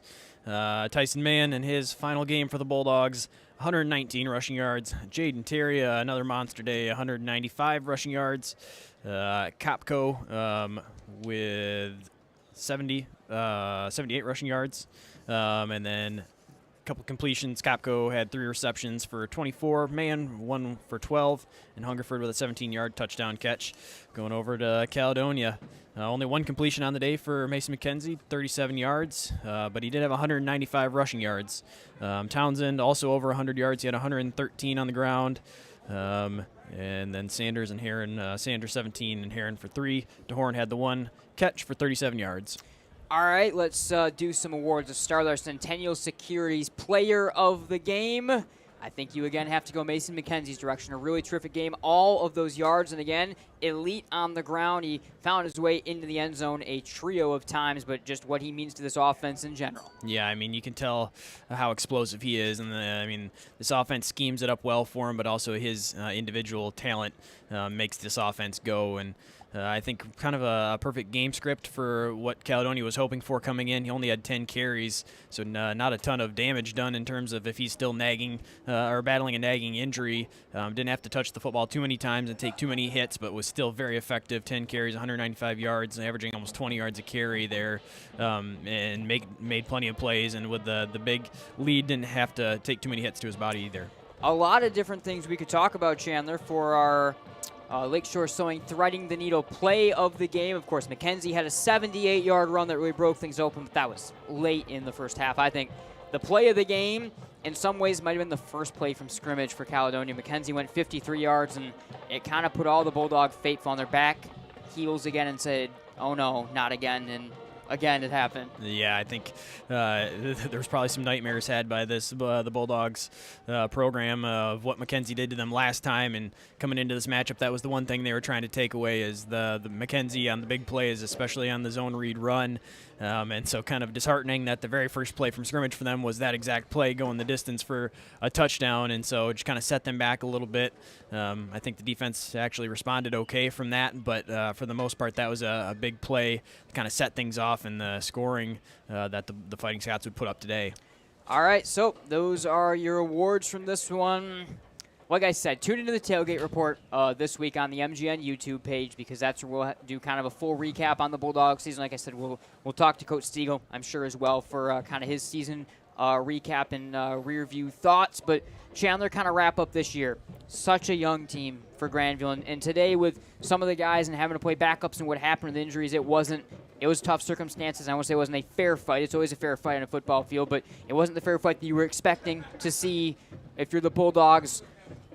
Just kind of give us the quick first thoughts you have looking back on this Bulldog season, what maybe do you expect next year as well. Some excitement there. A tough loss, but still things to take from it. Yeah, I mean, a lot of things to look at there. I think, for one, you're exactly right. Of course, some injuries that they feel like if they had some guys playing, you don't know what happens. But, of course, all teams going to deal with that. And so you lose a couple seniors. You lose your quarterback and Carson Smith, and as well as Tyson Mann, who are big playmakers for this team, both offensively and defensively. And so you've got multiple seniors on this team, but I mean a team that had a lot of success. Yeah, lost in the first round of the playoffs, but the only 3 losses on the year, 2 to the same team, who is one of the best teams in the state looking around the area, and another to a Rockford team that also is one of the best teams in the state. So I think ultimately the end wasn't exactly what they wanted. Didn't win the conference and lost before the district game, but at the same time a successful season, a lot of winning football games and some cool moments for this Bulldogs team along the way. But the future is definitely bright when you look at some of the playmakers they've got coming back. You saw them featured throughout the season and throughout the day today as well. Big shout out, of course, to all the Grandville seniors. You know, they've gone through a lot the last couple of years. And you think about this crop, especially the guys that maybe played 3-4 seasons, even in terms of going back to the 2020, even last year, still difficulties. Carson Smith, Drew Hungerford, Logan Stockwell, Jackson Zook, Jacob Sherry, Connor Morse, Isaac Struck, Tyson Mann, Andrew Fleming, Braden LaCroix, Aiden Doran, Dathan Scher, Mason Albrecht, Jesse Vajegas, Evan Nichols, Tyson Nesbitt, Jackson Nesbitt, Landon Hunt, Mason McPherson, Sahaj Patel, Jesse Bugard, Nick Heisen, all playing their final games for the Bulldogs. Still a lot of juniors and young guys to talk about, but thanks to those guys for all they've done for the Bulldog program in the last couple years. We'll swing it back on us so you can at least kind of see us. Again, to the Bulldog faithful, thanks for tuning in all year long. We always really, really enjoy what we're able to do and getting to cover the Grandville Bulldogs is always a ton of fun. We're not done, though. Check out the tailgate report to find out where we're going next week. I don't know where we're going next week. Hopefully we know by that time, but this is where it gets fun. We get to bounce around, see some different things going on in the playoffs. So thanks again to the Bulldogs for another great season. Thanks to you, Chandler, of course, also for all your work covering the Bulldogs during the year. We'll see everyone on the tailgate report Tuesday. We'll see everyone next Friday as well, as we're back on the air for a district championship game. I don't know where that is yet, but we'll figure that out. Thanks to everyone for tuning in all year long.